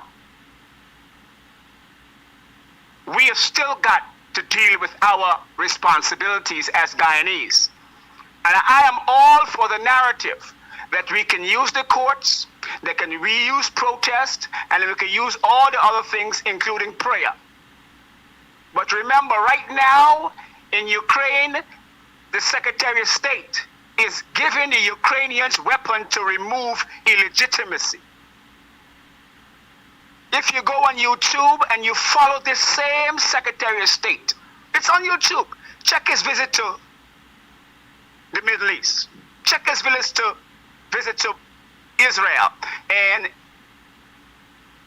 Saudi Arabia and all these other countries. Listen to what he's saying. He's doing a lot of double talking. So he tells them one thing, that they should fight in Ukraine.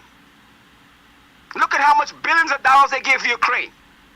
Then he comes to Guyana and double talks here, because he don't see no reason why we in the opposition should fight.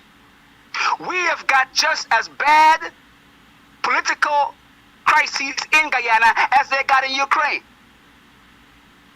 Look at the situation in Haiti. He spoke about Haiti quite a bit. Haiti is as a result of America's interference. Now they want to put CARICOM to handle their problem that they created over there. You notice that maneuvering? They want to put CARICOM in a mix with Haiti. So then we end up going over there, getting in a cultural problem with the Haitians, in a problem that we never started. So we must get sucked into that. And that will probably have spin-off effects for CARICOM.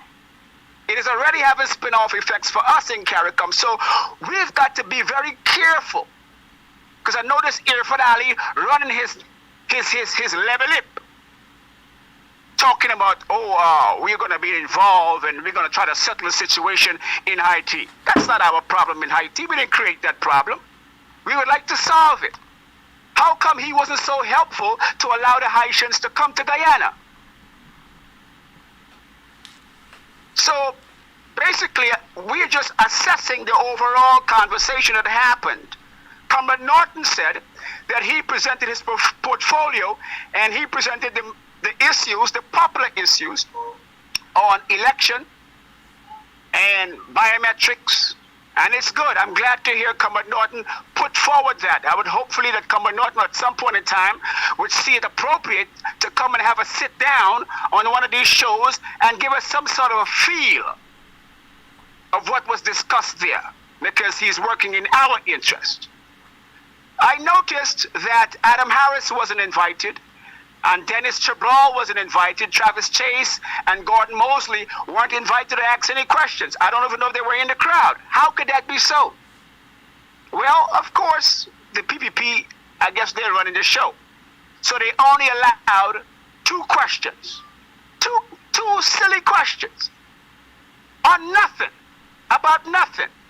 And then allow an American guy to come and ask 2 more questions about nothing. Nobody asks anything on the rule of law. Maybe I didn't hear it. But the most important question concerning the subject matter of the rule of law and the insufficiency of the non-compliance to the rule of law, we heard nothing about that. But we heard Blinken talking about accountability and transparency. Once again, thank you for listening. Coffee, Yes, sir. before you leave, your interpretation of Ali saying you will, my use of words loosely, intervene to fix the Haitian situation, is that we're talking about the big national situation in Haiti in terms of the chaos and whatever the word I just slipped me that's taking place there, or is it the visa requirement and the prevention of Asians from coming to or passing through Guyana? Just a thought. You don't need to answer. Okay. Yes, but I it's just a thought. We have.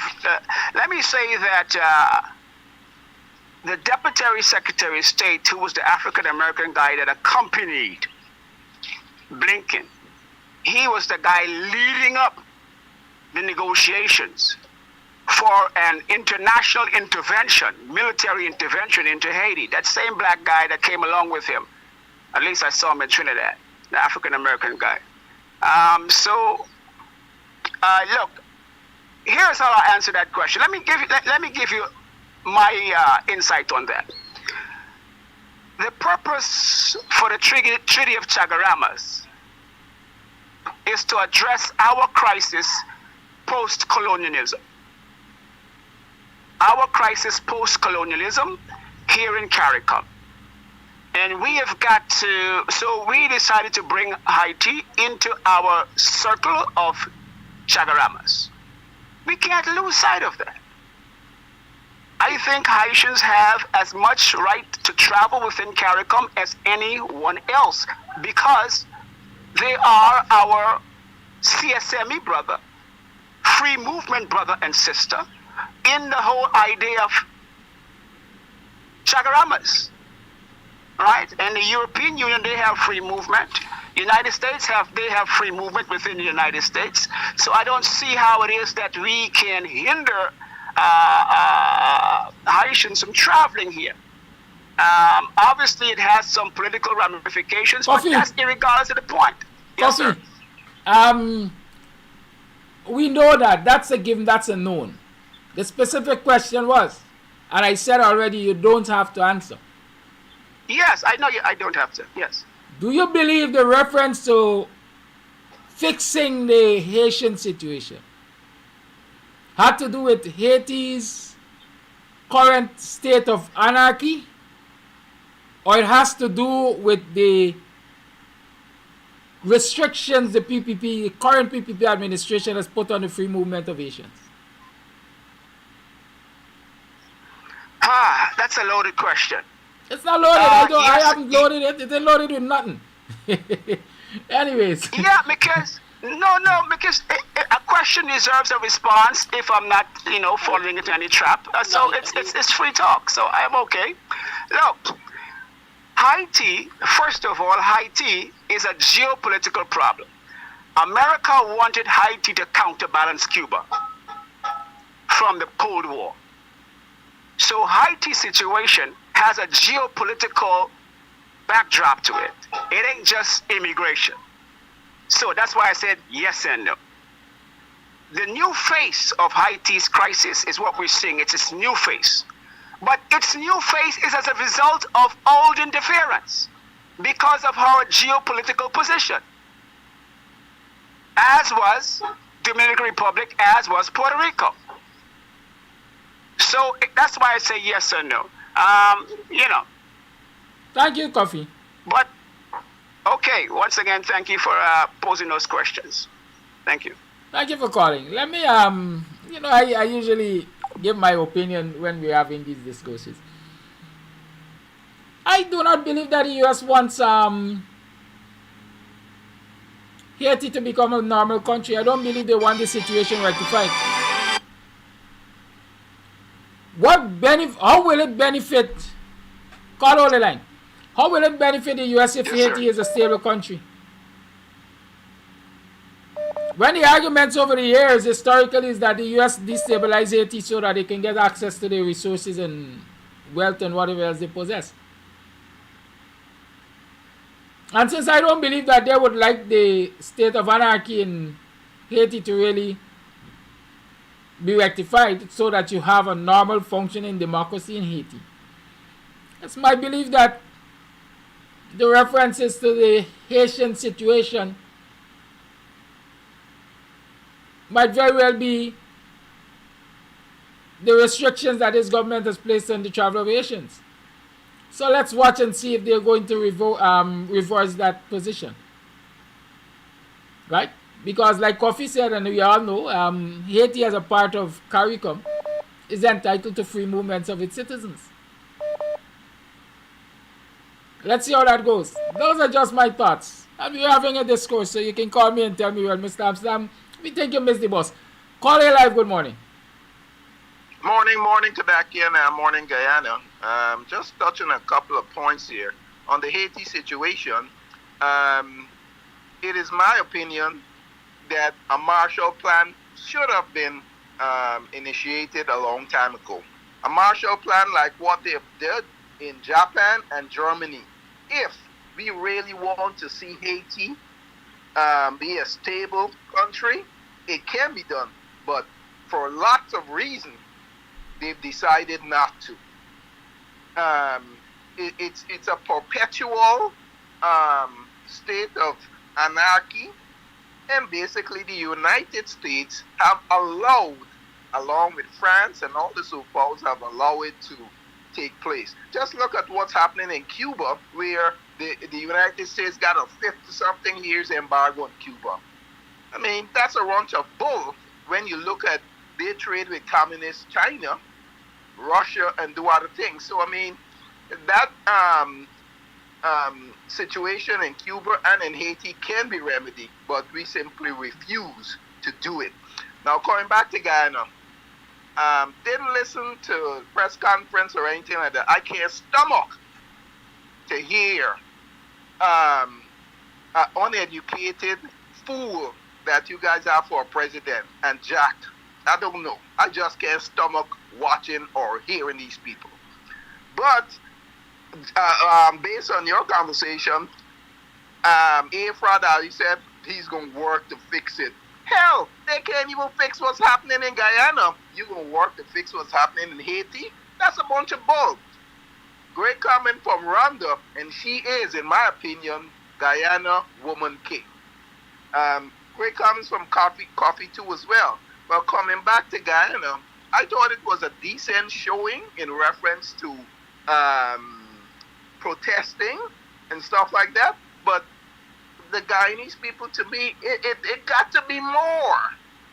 You've got to come up with different things to stop how these vehicles just flew past. I doubt whether Blinken even raised his head and can see what was actually some of these placards. So we've got to come up with better stuff.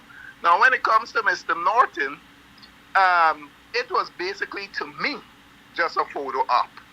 Because it is stating that he was only in Guyana for 4 hours.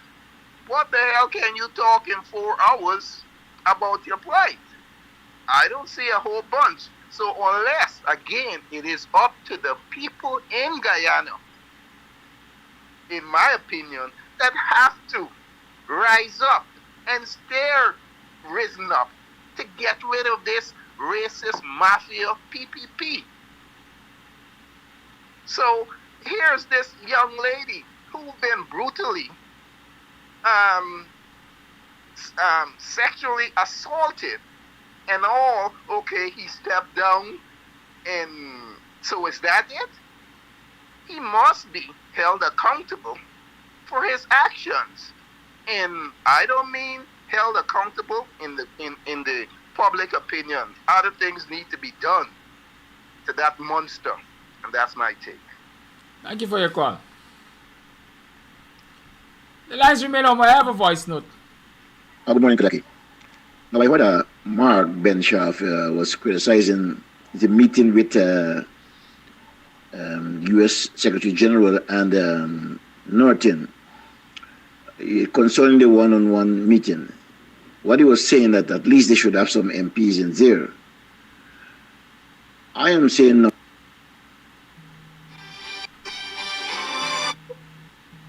Call all the line. Yeah, morning, Mr. Number one, the Call reason all the why line. Morning. Call or hold the line. choose to reach Norton there, the embassy. Norton is the opposition, do not have no army, do not have the police on his side, do not have security to, to secure Blinkens in that building that they have there. Number one. Number two, who knows if Blinken told Norton, listen, next 2 years you guys are inside there, okay? And you don't want nobody else to hear anything, because these MPs, since something is said, they're all guarded. You understand me? When Blinken leave that office, you know that is Norton alone he talk to and talk with. And in spite Norton meeting was shorter than infernally, the government, Norton, who knows, Norton meeting was more fruitful, and Norton is more comfortable what he heard. So nobody knows what Blinken and why Blinken choose not to have no one else in there with Norton.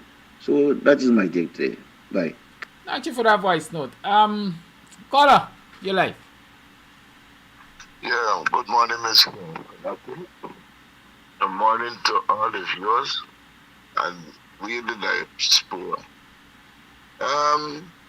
My contribution this morning is that why that fat guy is reluctant to put his foot down on Damlal. It just gives me a feeling that he is a part and parcel of what used to go on in these places. I won't erase that because there is slackness to the highest power.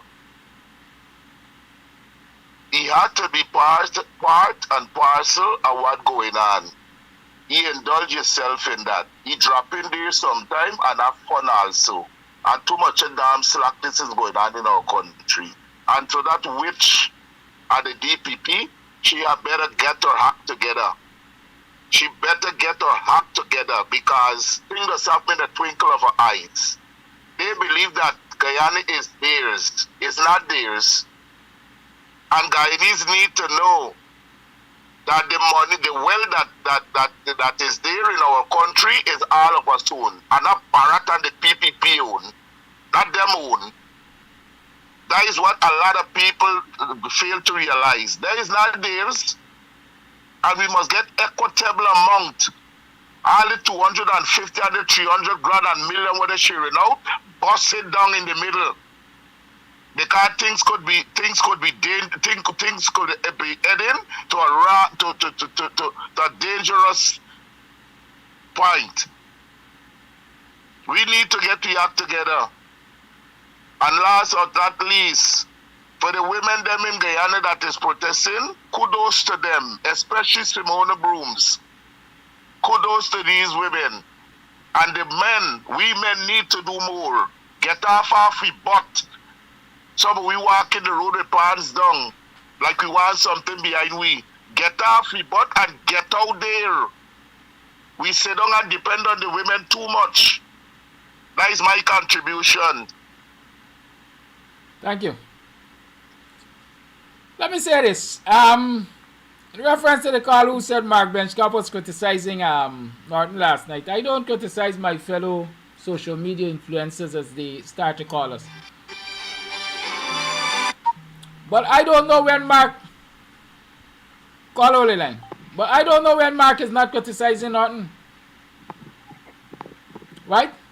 Some people, once they had one problem with you, they will forever have a problem with you. And that's my opinion, that Norton can't do anything right where Mark is concerned. Why a one-on-one meeting with Blinken and Norton? I think in many instances, we need more one-on-one meetings with our leaders and international leaders, especially given the chaos that the PNC is in. The PNC got 3 factions at least. How Norton needs to know that the people he's going to take to that meeting are necessarily in his faction and will be able to hold a secret. That's a high-level meeting, like it or not. In terms of the time spent at the meeting, a lot of people believe that it's always about time. It's not about time, it's about quality of engagement. Norton knew Blinken was coming. Did he prepare a dossier and say he just went, he had brief conversations and say, here is the evidence, interrogate it at your own time?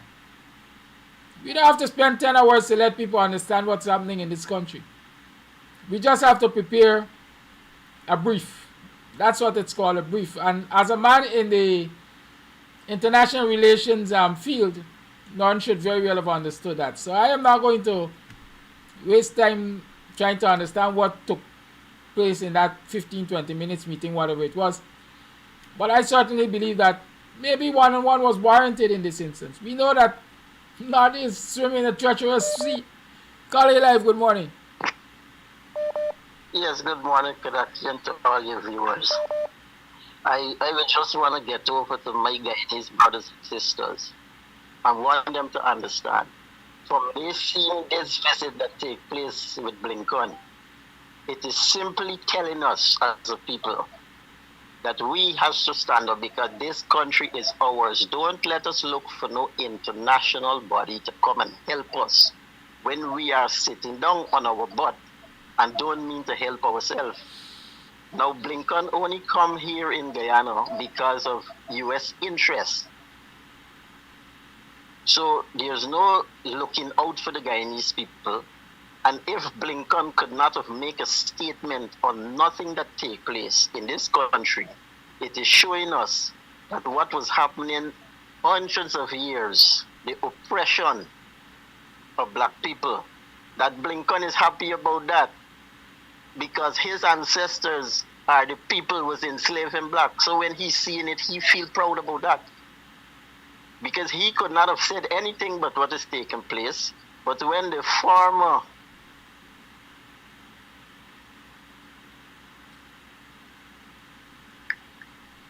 fellow was here, he could have spoken on our election, which he had no right to. But now Blinken come, and he can't speak on anything. So, my people, rise up, open your eyes.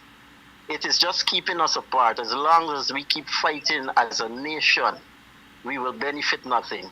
And the parties that are in power is embedded in keeping us apart, to tell us we're Indian and black. So we must keep fighting. And while we fight, the white oppressors, those demons, would keep oppressing our country. Thank you. Thank you for your call. Call Live, good morning. Call Live, good morning. Yes, good morning to you and all my black brothers and sisters.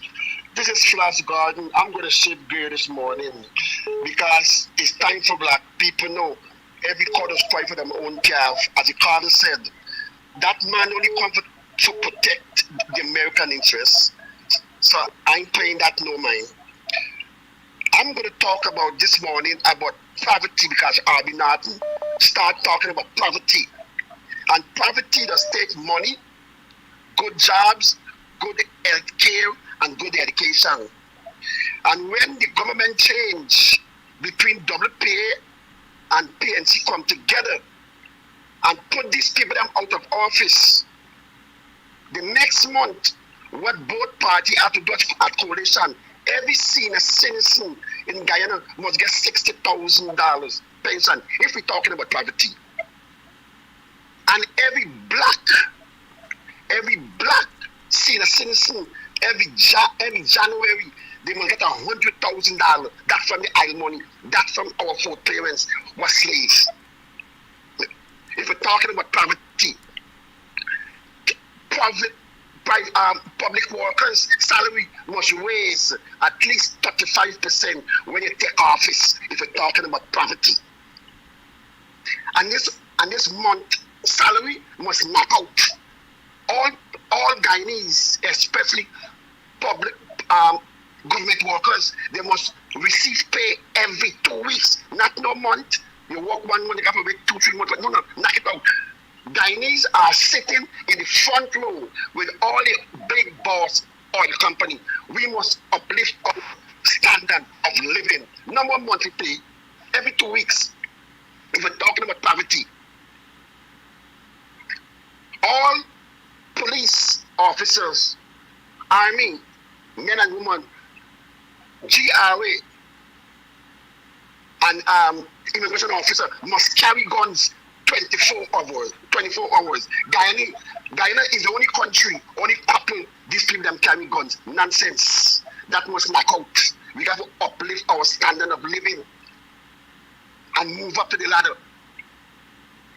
All black Guyanese, every January must receive $1 million so we could start business from now.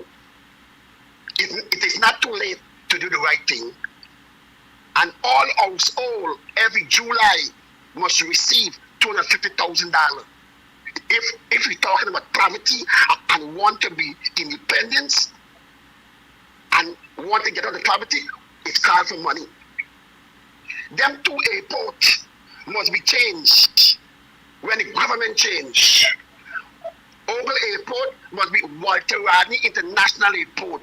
Timeri Airport must be Lyndon, must be Forbes Borden International Airport. If we're talking about poverty, and show them, because the law said in Parliament, what are you doing for our people? We're going to show them what we will do for everybody and our people too. The government, when it change, must give them athletes, those who in sports,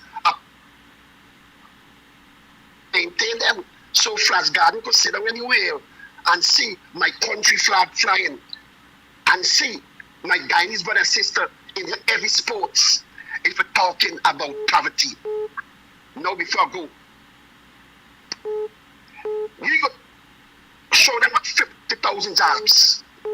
We go bring back 3 airplanes for Guyana with all money and create jobs. 1 plane for the Caribbean, 1 plane for Canada and England, and 1 for America. Because Guyanese travel every second, every day, every week, every month. We go provide a job there. We go show them we provide jobs again.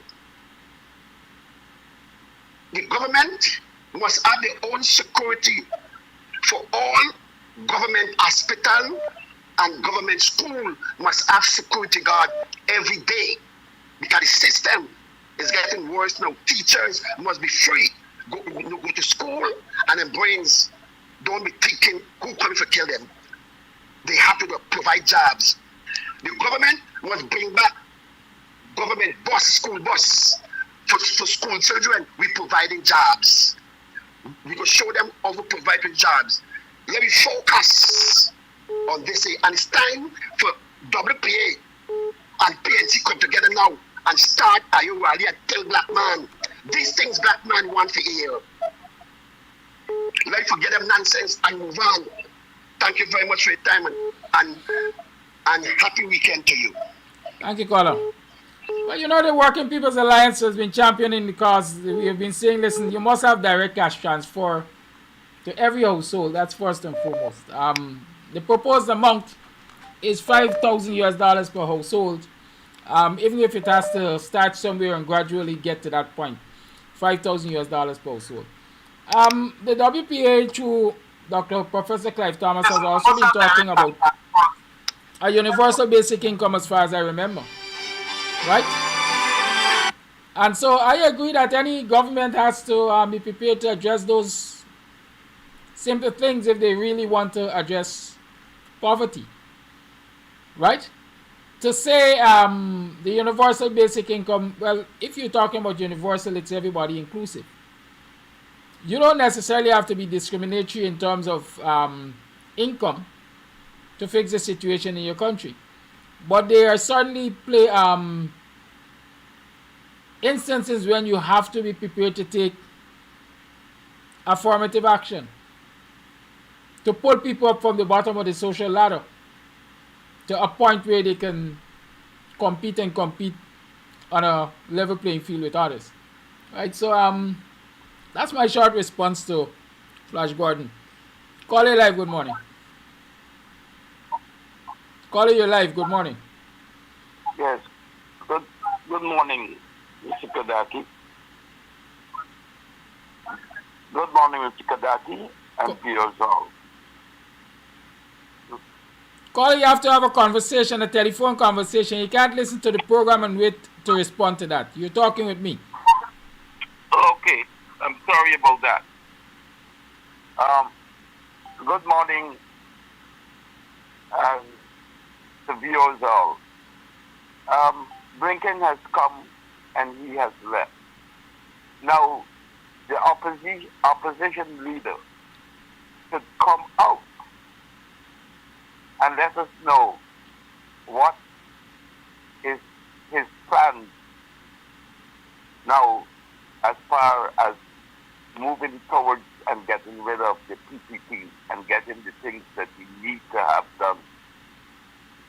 The opposition leader must come out now and make statements on these different programs.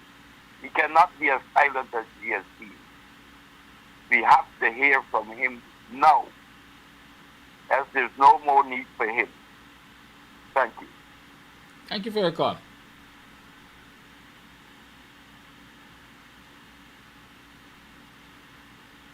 Caller, you're live. Good morning, Mr. Kadaki. Good morning, viewers. I want to piggyback on the last caller, and I think you, as well as the WPA as a whole, we should always continue to stress on the 5,000 US for each household. That's a must. We mustn't stray away from it. When you want to start talking about lifting Guyanese out of the poverty, regardless of what the others, these developed countries are saying, when you started to say 5,000 US for each household, they want to jump on your backs. For those who know what Canada look like, what the US look like, what England looks like, they provide housing, hundreds of thousands for their citizens. We must always remember that. They bring people from Bangladesh, the Philippines, and they put them in housing. But the grandmother, the great-grandmother, everybody. Thousands of dollars every month. So don't dare tell Guyanese that you're looking for handouts. They bring people from overseas and give them handouts, put them in 3 and 4 bedroom skyscrapers. 5,000 US for each Guyanese. $5 million. Each Guyanese, each household. We have less than 1 million people. Last Sunday, I was looking at the CSNBC documentary concerning Exxon and the amount of oil that they're pumping out to Guyana. The moderator for the program was even saying a barrel for every Guyanese per day. That's the amount of oil that they're pumping out of Guyana. Who wanted to check the documentary? Check it, CSNBC, Exxon in Guyana. It will tell you what you guys are missing out. And for the 20 years contract that they have, if we allow them to leave without that being done for Guyanese, you have nothing to get, because the world is shifting away from oil. It's now or never. We should bargain for this, protest for this. Another issue I'd like to talk about, I commend the meeting with Mr. Norton. That's how you treat our leader, with respect. You got 5 and 6 people in a meeting. I'm not in support of a 4-hour visit to Guyana. That's all the respect Mr. Blinken have for us. After allowing his, not his administration, the previous administration to overthrow a democratic elected government, along with the Canadians, along with the British, along with Mia Montley, along with Brickhead Gonzalez. We, as Guyanese, we falter.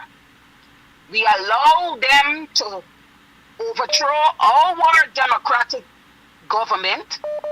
We allow them to kill, because the actions that they took that day when they stormed the Elections Commission building, where the elections results were being broadcast. The actions of those people caused the deaths of 3 young people, the mutilation of those 2 boys, the cousins. Oh boy, Guyanese, you dropped the ball. Because pictures of those mutilation of those 2 young guys should have been front page and center for Mr. Blinken to see. Because of their action, it's the same thing they did with Haiti. You think they want to fix Haiti? They don't want to fix Haiti, because they helped to destroy it. Embargoes against embargoes. They don't want to fix Haiti, and that's exactly what they're trying to do to Guyana. Divide the people, cause them to fight. They pay the politicians, because that's what they're doing. That's what Exxon is doing right now. Listen to the documentaries. We are in Guyana, we are blind to a lot of stuff. You guys need to listen to the documentaries, listen to experts talk about the road that Guyana is heading and how dangerous it is. You think life is hard now? Wait till they get what they get and they leave you to deal with the mess that we have in Guyana. His visit is just to appease those who are in opposition. They don't care. Exxon brought him. That's the reason why they exclude some media people, because he will be forced to answer the hard questions. That's why they can pay the politicians. Mr. Kadaki, 5,000 US for each household. We have to make sure that it happen. Thank you, caller. It's got to happen. Have a good day. You too. Call you live. Hello. Call you live. Am I on the program or? Caller, you are live. Yes, you're live. Yes. Good morning, you're live. Good morning, Brother Kidaki. It's been some time, and I just wanted to make a contribution to the program this morning. I think that event yesterday was fruitful. Let me congratulate all the women that were at that event.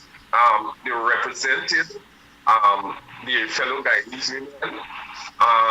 But I think that there should have been more representation in that the mobilization. I think it was kind of poor because the issues that affect us as a country does not only affect one or several individuals, it affects the entire nation. So that I think it should have been more mass participation. Like, say for instance, we didn't have much of the East people. We didn't have much people from Linden. We didn't have nobody from Orbeez, from Essequibo. I'm thinking, as a nation, we should have at least four people should have been out there. It's about like 10,000 people. I mean, this is a national issue. Sexual predator roaming the streets, you never know. I'm asking myself, what are we going to wait on? Are you going to wait on, until somebody closes one of your daughters or one of your sons and decimate them the way Darmlal did this young lady? Not alleged did. Are we going to wait until that happens? Until we can make a step forward to correct the situation and set Guyana right. We need to have more participation on these national issues so that we all can benefit. It's not right to say, you had about like 200 or so people on the road. That's not enough. And I understand that there was a swearing at the city council for the councillors, and then they had something up for footnotes. The whole, you have high-ranking American official visiting Guyana from the State Department in the person of Anthony Blinken, and you really got about 100 and 160 or 200 people on the road. It should have been mass practice. You know what I mean? I can understand it, but anyhow, I must congratulate the women that represented there. It took extra strength to get out there because they saw this sister that had been raped. They saw her as their sister. And they thought to put their representation there, and they did. And they did well. So good they did. They did it to the last moment. And I'm saying that it should have been more, and in the future, going forward, I want to put it to the public who's listening. Don't just get on social media and say, oh, yes, good work, good job, and you're sitting in the confines of your living room, and you have your children there, and by children, and you're not getting out there. Get out there, do something all of that backyard. Make your voices be heard. Please, I'm begging you. Every Tuesday you have the protest party come. Go, give your support. Half an hour. Just get out here. We cannot be a great nation or a better nation sitting on our butts. No. Okay? So I want to say thank you for allowing me space on your program this morning. And a struggle to make a better Guyana may not be, it will be long and hard. But at the end thereof, we will attain victory. And I listened to Brother Coffee this morning. If he's still listening, I really enjoy your presentation this morning, Brother Coffee. And let me say, it's the beginning of the end of the People's Progressive Party. When you talked about the Secretary State talking about accountability and these things, they're looking, and they're going to make their decision in time. And I'm saying again, it's the beginning of the end for the PPP. Thank you very much for affording me this time. Thank you for your call. Call your life. Call your life. Good morning. Good morning, Kadaki. Good morning to the viewing and listening public. Now, about the press conference yesterday, that is so obvious that, that these questions were set for a finale, and he had recited the questions for he had recited the answers for these questions that were set for him yesterday, right? So we all know that, that wasn't a real press conference, Secondly, about it all came down to Venezuela, what Venezuela is doing and so on, right? And now they're taking in so many people from Venezuela to come to Guyana, and the government is being paid a sum that they could take in some of these Venezuelan refugees, right? Now Blinken was talking about, he was talking about election, free and fair election in Venezuela.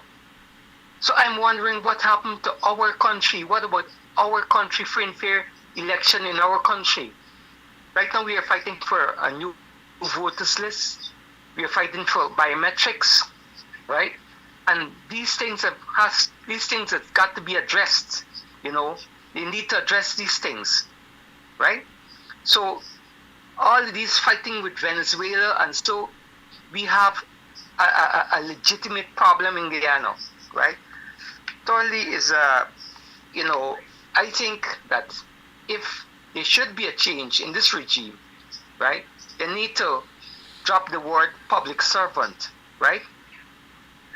They need to drop the word public servant and come up with some other name, other than public servant, right? Because public servant is just like if, like the public, and most of the public servant are blacks. So we just like if we're servant all the while, and we remain that way, right? So that's my contribution this morning. Thank you very much.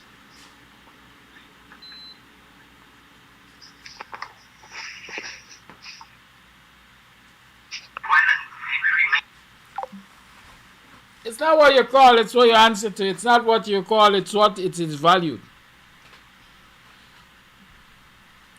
You could change the name of public servants to public kings. But if you don't adjust their remuneration, they're still right there as public servants. That's only my opinion. Sometimes we look to too many cosmetic changes.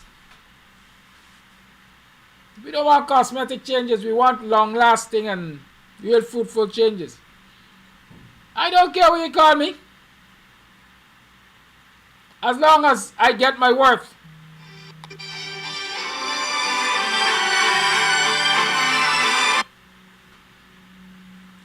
Voice note. I'm sorry, call you live. Morning. I just would like to say that this issue with Amrlal is just like the elections. 3 years from now, you would not know whether Dharmlal has raped this girl or not. Just like how we're sitting waiting on the elections results, 3 years from now we will be sitting trying to figure out whether or not Dharmlal has raped the young lady. And what, that is my contribution before I implicate myself differently. Thank you.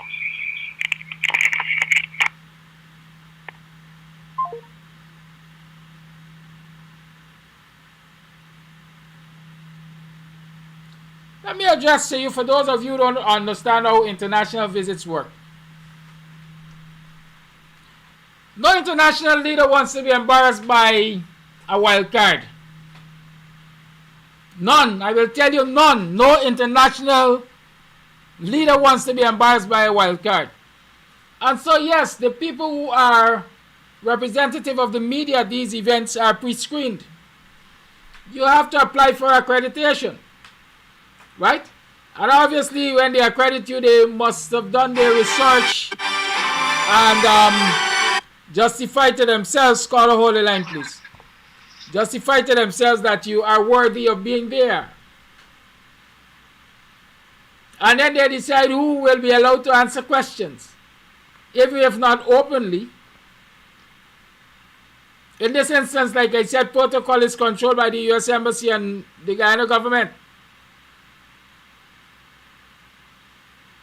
Government media is what will tell government story. And so it's natural that they will give first preference to questions coming from who? Government-aligned media houses. So I don't know why people seem to be surprised that the people who are identified to ask the questions are in fact government-aligned media houses, along with the American media. And trust me again, it's not just any and every American media operative was allowed to ask those questions, I guarantee you that. So let's not behave as though we don't understand how this thing goes. It's a 3-card trick. And the issues which were discussed publicly as having been talked about among the leaders, or between the leaders, I guarantee you those are not the real hardcore matters. Because to discuss the real hardcore matters in the open would make a lot of people uncomfortable. The possibility is that Blinken said to Irfan Ali that, listen, we can't continue to support this racist and discriminatory behavior of your government. Do you think they will come openly and say that? No, they won't. It has to be an extreme situation for the Secretary of State to get in a public way and say the U.S. government has determined that the Ali government is racist and undemocratic, and the Guyanese people should do with them what they will. Call your live, good morning.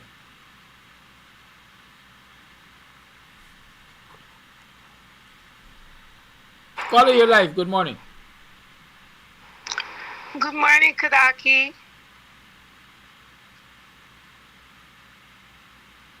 Kadaki, could you hear me? Yes, caller, you are live. Okay, good. Kadaki, I said put it up. Add another 1,000, 5,000, 6,000 US dollars for those poor people. And we don't have to look far. In our village, we have a lot of poor people. So $6,000 to everybody. And most of the households, some of them has more than one family living in a home. So every family who live there and has children, they're supposed to get that type of money. And America, oh my God, I don't know. The reason, this is my opinion, and my opinion feel what they did to Haiti for numerous years is the same thing they want to happen in Guyana. And the PPP knows if the Haiti come over there, what they would do with Guyana, because there are black people, they are not Indian, and most of them would not join the PPP. They would probably go for the coalition. So that's the reason why they put them out. They don't want them to come there. And it is, anybody could see that. Why would you not give them permission to come there?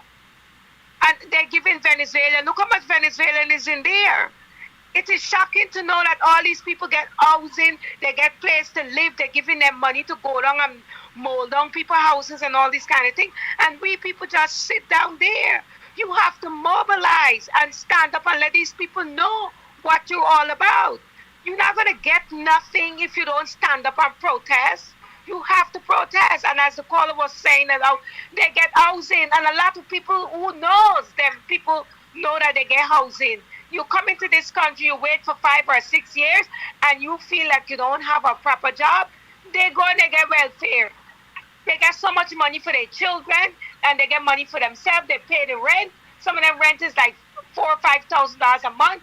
The government pay like over $3,000, and they have to come up with a one-something rent. They knows that, but you have to stand up and fight. Martin Luther King did all of this for us. So why can't they stand up for themselves there and do it? You have people to support them, and still they just sit at home. Simona Bruce, she's doing a great job. You're talking. Everybody's talking. So why can't the rest of the people get up, stand up, and do something for themselves?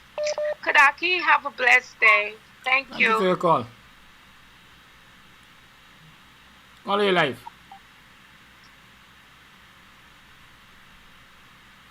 Caller, you're live. Yeah, Kadaki. Guyanese should realize that. Blinken, Secretary of State Blinken, is part of the Democratic Party. He's a Biden guy. Hakeem Jeffrey is also a Democrat. These guys discuss foreign policy. So any message that Blinken brought to Guyana and to Airfront Ali and Jagdeo, there is influence from Hakeem Jeffrey also. So the message was sent. These guys, it's a Democratic Party. The Democrats are in one party. Blinken is a Democrat. That's why he was chosen to be Secretary of State. So I can guarantee you guys, Guyanese, that the message was sent because Hakeem Jeffrey is aware of the situation that's going on in Guyana. So take it as face value that the message was sent and it was heard. All right, so stop beating up on America. One more thing before I go. I'm worried about what Dr. Hines said to me yesterday about moving towards the WPA wants to move for the BRIC countries, all right, and getting a bad feedback. But he was saying that they're pushing that policy. Do you know the type of system the Russians and the Chinese have? You guys know the system that they have. Guyana don't need no part of that. And you guys should have learned from going against America, and that's the reason the PPP is in there. You guys went against America, and you got put out of power. And you guys are heading down the same road again. Why? I don't know. I don't know why you guys are moving towards Russia and China. China don't even care about their own people. You see how they deal with their people? You see how Russia deal with their people? America don't do that. Why would you want to join the BRIC countries? That's what Mr. Hines was saying yesterday. Anyway, that's food for thought. You guys got to assess what you're doing and think carefully. The side you pick, you better pick the right side or you're going to lose again. You are going to lose again if you pick the wrong side again. You did it the last time and you lost. And you're going down the same road with Russia and China. Let's leave it right there for now. You guys have a good day. Bye. Thank you for your call. You know the one thing I always say about WPA, right? WPA doesn't concern itself with whether or not it will win an election based on its position. WPA has always adopted positions that are pro-Guyana. Right? I leave the rest of the discussion about BRICS, etc. G8 and G10 and 12 and 14 and 16 and so. We have an economist, a respected economist in the WPA called Dr. Clive Thomas. I'll take my guidance from him. I'm not going to get into this thing about BRICS and so on. I'll have to sit and let him educate me and, you know. But WPA is never really concerned about whether or not it's in power. We have always established, we have always shown the citizens of this country that what we are concerned about is good governance and loosely nationalism. We want what is good for Guyana. And if what is good for Guyana is not necessarily good for the US or any other country, then we will be at odds. But does that mean that we give up our right to want what is good for Guyana? I doubt it. Voice note, I won't be taking any other calls. It's 4 minutes to the 9 o'clock hour. We have a number of voice notes to play. And so let us start with that. For those of you who are listening to the program, let me tell you that the Buxton Falls NDC has been installed. They have been sworn in. Members of the Buxton Falls NDC have been sworn in. Your new chairman is Walston Martins. Walston Martins, a man whose name went long before him. But we'll talk about that next time. I'll keep my eyes out like an eagle at Mr. Walston Martins. And the vice chairperson is David Jones. David Jones, constituency 1. Let me say congratulations to these people. Vice chairman and chairman. Likewise, let me congratulate the councillors. And repeat that I'll be watching you with eagle eyes. Camps TV will be watching you, and we will pull you in ever so often when we think that you need to be pulled in. But let's play these voice notes. Let me get them out of the way. It's 2 minutes to the 9 o'clock hour when you tune to the Guyanese Morning Time. It's the 7th day of the 7th month. Yes, in a matter of 5 days or so, we'll have the bash to the children on my birth anniversary. Ensure you bring out those children who are 12 and under and let them be children. Let them have a good time. We started that discourse about pageantry and the right to have your children partake in pageantry, and who should have the burden of being responsible. Maybe we can continue that next week, because I can tell you it has to be an in-depth discussion, an in-depth conversation. We can't get quick fixes. We have to stop with these cosmetic fixes. We need in-depth analyses and long-lasting changes. Voice note. Hi, good morning, Kadaki. I'm wondering how many Guyanese ever traveled to Haiti. I have been there on numerous occasions, in and out of Haiti, probably more than 50, 60 times. The situation in Haiti, the rich people, the bourgeoisies, are paying for the system to remain the same. You're either very rich or you're very poor in Haiti. There is no middle class. And what we see today happening in Haiti is that the poorer class is trying to rid themselves of these bourgeoisies. In sometime, I think it was in 1996, this crisis could have been avoided ever since. But the Clinton administration disbanded the Haitian army and the police force. So Haiti has no functioning military or police force to push back at these people. Kadaki, sorry about this again. When President Aristide came back to power in the 90s, what did the Americans do? The Americans, Aristide called for reparations for Haiti. What did the Americans do? The Americans sent them into exile.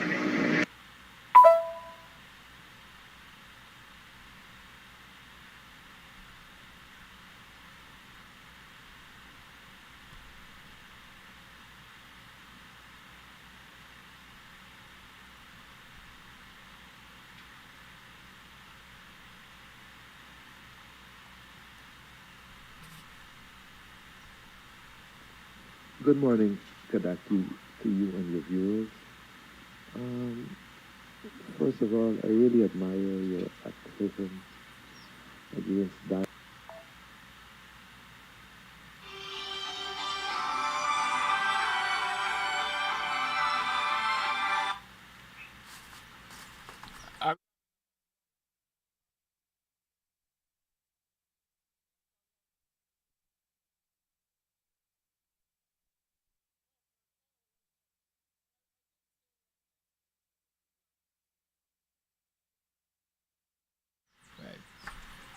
Yes, that's a whisper note we're getting there, man.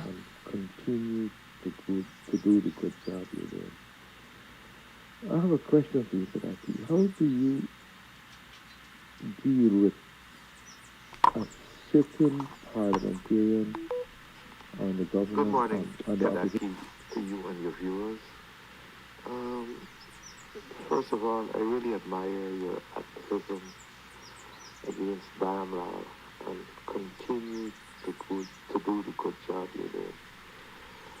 I have a question for you, Kadaki. How do you deal with a sitting parliamentarian on the government, on the opposition side, is being accused for the same thing? I wish you can talk about that and elaborate how you would deal with that. Thank you. So this whisper note, I don't know why people send me whisper notes. I mean, you called me to strain my ears. But in short, I hear, how do I deal with similar allegations being made against a sitting parliamentarian who is on the opposite side of the house, the Darmlal? The same way, y'all name the politician. We have a detailed accusation against Darmlal. And based on the details that were made public in this accusation against Darmlal, I've been critical, I've analyzed, I've commented, and so on.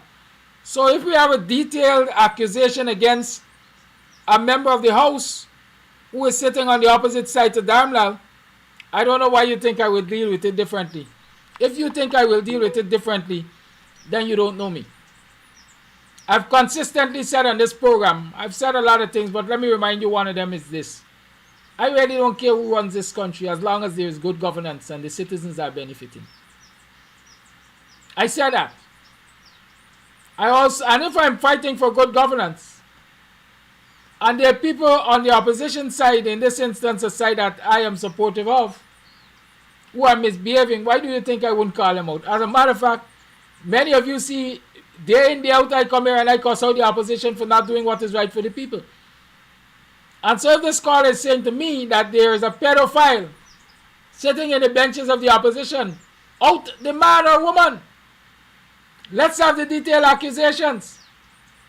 And I will comment. I've also said in discussing the Darmlal issue that by no stretch of my imagination I think it is only happening in the government benches. I said that. I'm of the firm belief that a lot of misbehavior took place when AP and UFC was in office. It might not be sexual, it might be financial, it might be discriminatory, but I believe misbehavior took place. Operatives of governments are known to misbehave, but like I said, bring the accusation, let it be as detailed as, or not even as detailed as, let the allegations be made public, and I will certainly deal with them. If you can provide all of the details in private, I might very well confront the issue. But don't ask me a question that, quite frankly, doesn't come with the supporting information. But that's my position. I'll deal with it the same way I deal with Darmlal. Voice note. Morning, Mr. Kodaki. I hear the Vice President talking, but is the coalition make the protesting make the girl withdraw she thing? But this man, like, he tripping out or something. How the hell the protesters could cause this girl to change her mind from whatever really happened? This is what I have to say. I'll say to this voice note to listen. When y'all listen to the Vice President here and you ask yourselves these things, if he's crazy or so, no, he's not crazy. I said it on this program again. I'm not a fan of Jack Dio, but Jack Dio is a real politician. Jack Dio is a spin doctor. And so if Jack Dio can spin anything to go in favor of the PPP, he will do that. Are the people on the opposite side willing to spin? Are they effective spinners? Biden said what? What did Biden say? I mean, yes, Blinken, what did Blinken say? There is need for, or he said, constructive opposition is essential for vibrant and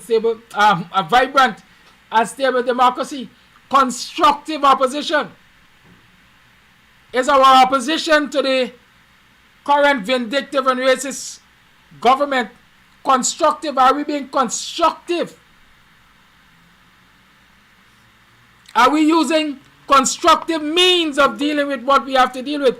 Are we just trying the old methods that maybe work then and can't work now? We have to come up with new ideas. Voice note. Guyanese, good morning. Satan knew that Christ would have been crucified, but what he was not aware of was his resurrection. Keep the struggle up, keep the struggle. God is good, and you all will prevail.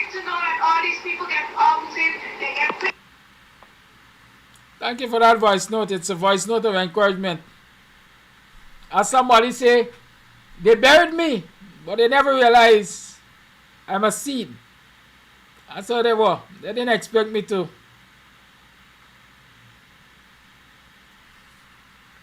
Germinate and become a damning tree. Good afternoon, Kaki and viewers. Happy Friday to you guys. Well, I'm going to be on the side with the callers, all the callers that don't believe Blinken done anything for Guyanese people. Normally when these people go to countries, certain places, they go there, just have press conferences, take questions from the media, the local media, international medias be following them.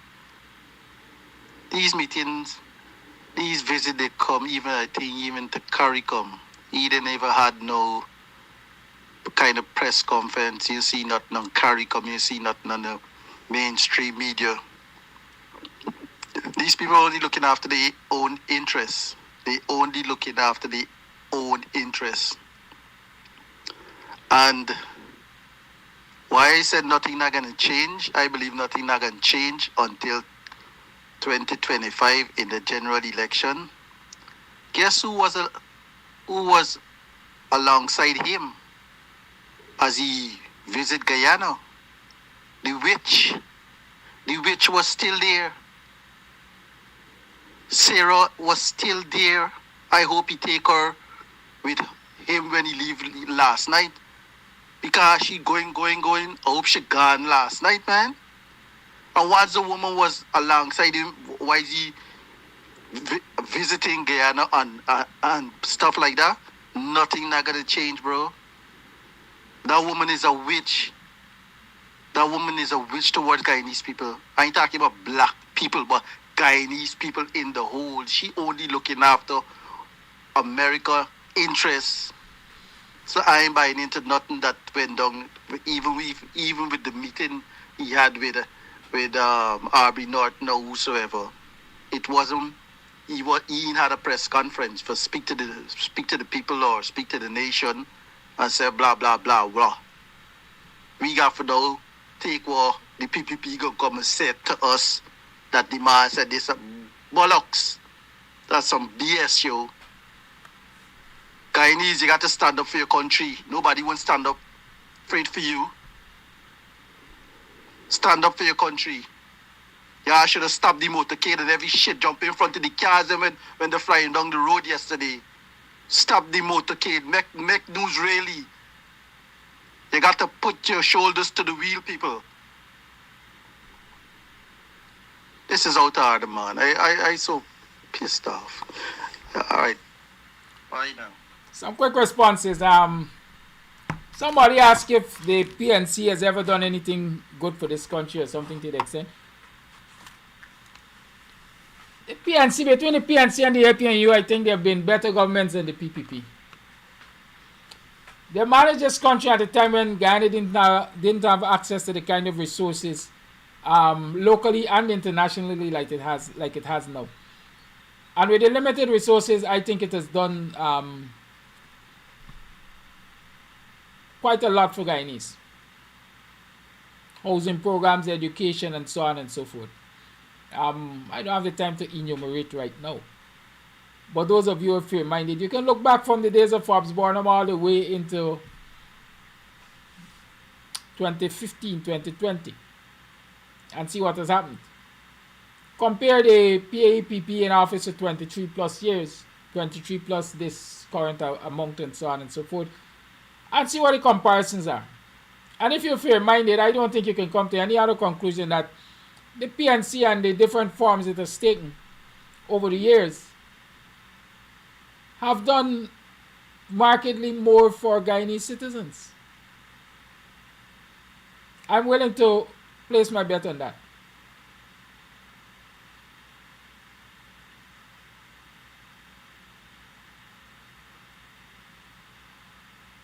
Let's talk about the rest next week. It's Friday. Have a good day. Happy birthday to me. Let's celebrate with the children on the 12th. And let's celebrate among ourselves on the 15th. 15th is the dinner and dance. 3-course dinner and dance, live band, stereo songs. Come and have a good time. Cover charge, $10,000. Small potatoes. Have a good time. Be safe. Have a good weekend. Be productive. Keep on keeping on. Let me leave you with a Friday tune. What do you want me to play for you? I don't know what to play for you today. What do y'all want?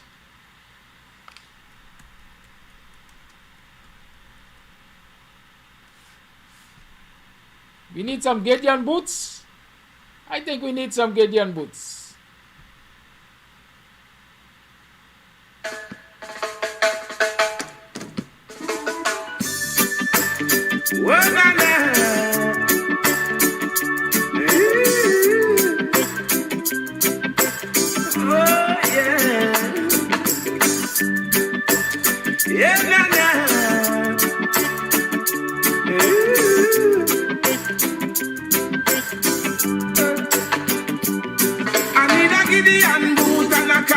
Suit, Mr. Nothing a Babylon, I represent the truth. Me nah go see a road and see bad things and keep me mouth from mute. I got a strong reggae beat with a mic in my hand. Feel lead out the youth, them out of destruction.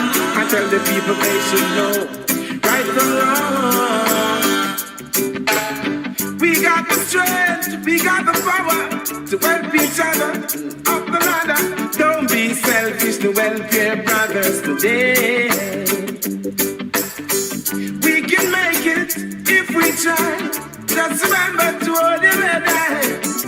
It doesn't make sense when we fuss and fight. I need a Gideon boot and a khaki suit. We stand out in a Babylon and defend the truth. Me nah go sit aside and watch Babylon and keep me mouth from mute. I've got a strong reggae beat and a mic in my hand. Feel lead out the youth them out of this. The question is asked, what is the senior citizen price of the ball? If we can establish a criteria for who is a senior citizen, admission is free. Right? And so we can talk about that Monday. Who do you consider senior citizen? And once we can agree on that, then we can set the criteria for senior citizens to be free. I'm being very honest with that. Instruction and let the people know right from wrong.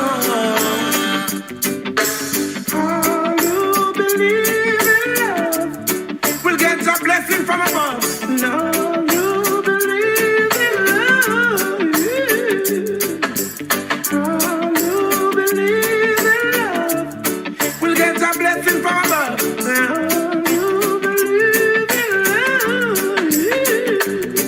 Barbara Barrington says 50 plus. Well, 50 plus is not senior citizen in my book. I'm going to be 50 plus, and I'm not a senior citizen. So that's a disqualification right away. Calling on the leaders of the world today.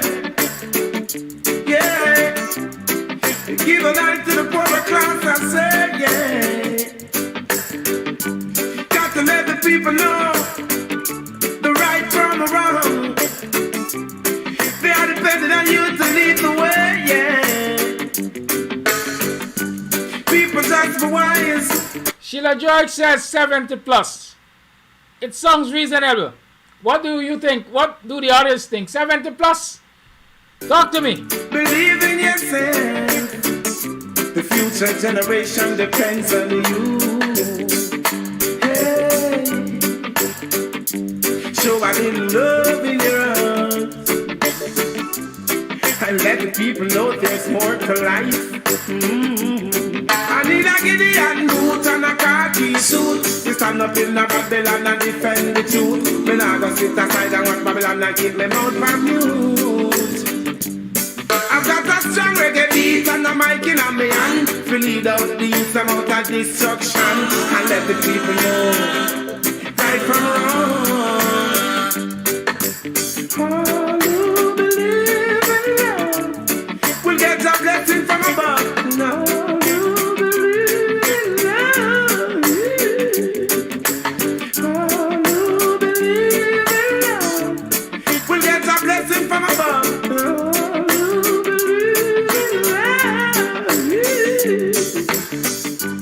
Think about the hungry, think about the naked one. Hey, think about the fatherless and the motherless. Think about the God you sent out coming back at you. Oh yeah. Hey, think about the next generation to come. I think Lynette Fraser has a point. Everybody should pay so we can give it to the station. The station can benefit from proceeds and so on. Yes, but even allowing senior citizens to come free is a way of giving back to the community. So both arguments are genuine and just, right? Because, you know, there are senior citizens who do not have the means. We know the old age pension is joke. Some of them ain't got no other thing to survive on. And so, quite frankly, if I can bring joy to the hearts of a few senior citizens by them having a catered dinner and a wonderful evening out and so on, not too much to lose. Right? Not too much to lose. Not too much to lose. Somebody said 36 plus. I think that person is being ridiculous. Or retired public servants. Public servants retired 55. And so you're still in the 55, in the 50 plus bracket. No, not retired public servants. 70 plus we can deal with. But you know what comes down to? It all comes down to your conscience. And let me say that. It all comes down to your conscience. You must know within yourself if you can if you can afford it, despite the fact it might be 70, might be 80, might be 90, might be 100. Can you afford to spend $10,000 to come to this dinner and dance as part of showing support for what we do at CAMS TV and celebrating me in my Jubilee year? It's as simple as that, right? Because like Lynette is saying, I don't know if I said it, but a lot of people might be looking at $10,000 to this dinner. One caterer told me that, Mr. Sam, you're going to be making no money, right? When you do a 3-course dinner and dance and so on for $10,000. Fine by me. It's a way of bringing the community together.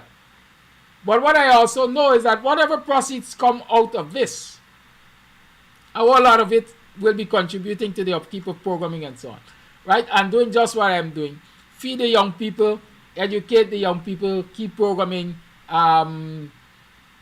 being an activist for the society, for the community and so on. So, yes, that's a good point taken, right? I will say let your conscience be your guide. Can you afford to pay or not? I need a Gideon boot and a khaki suit. We stand up in the Babylon and represent the truth. Alright, I know me now go stand around and keep me mouth from you. I need a simple beat with a mic in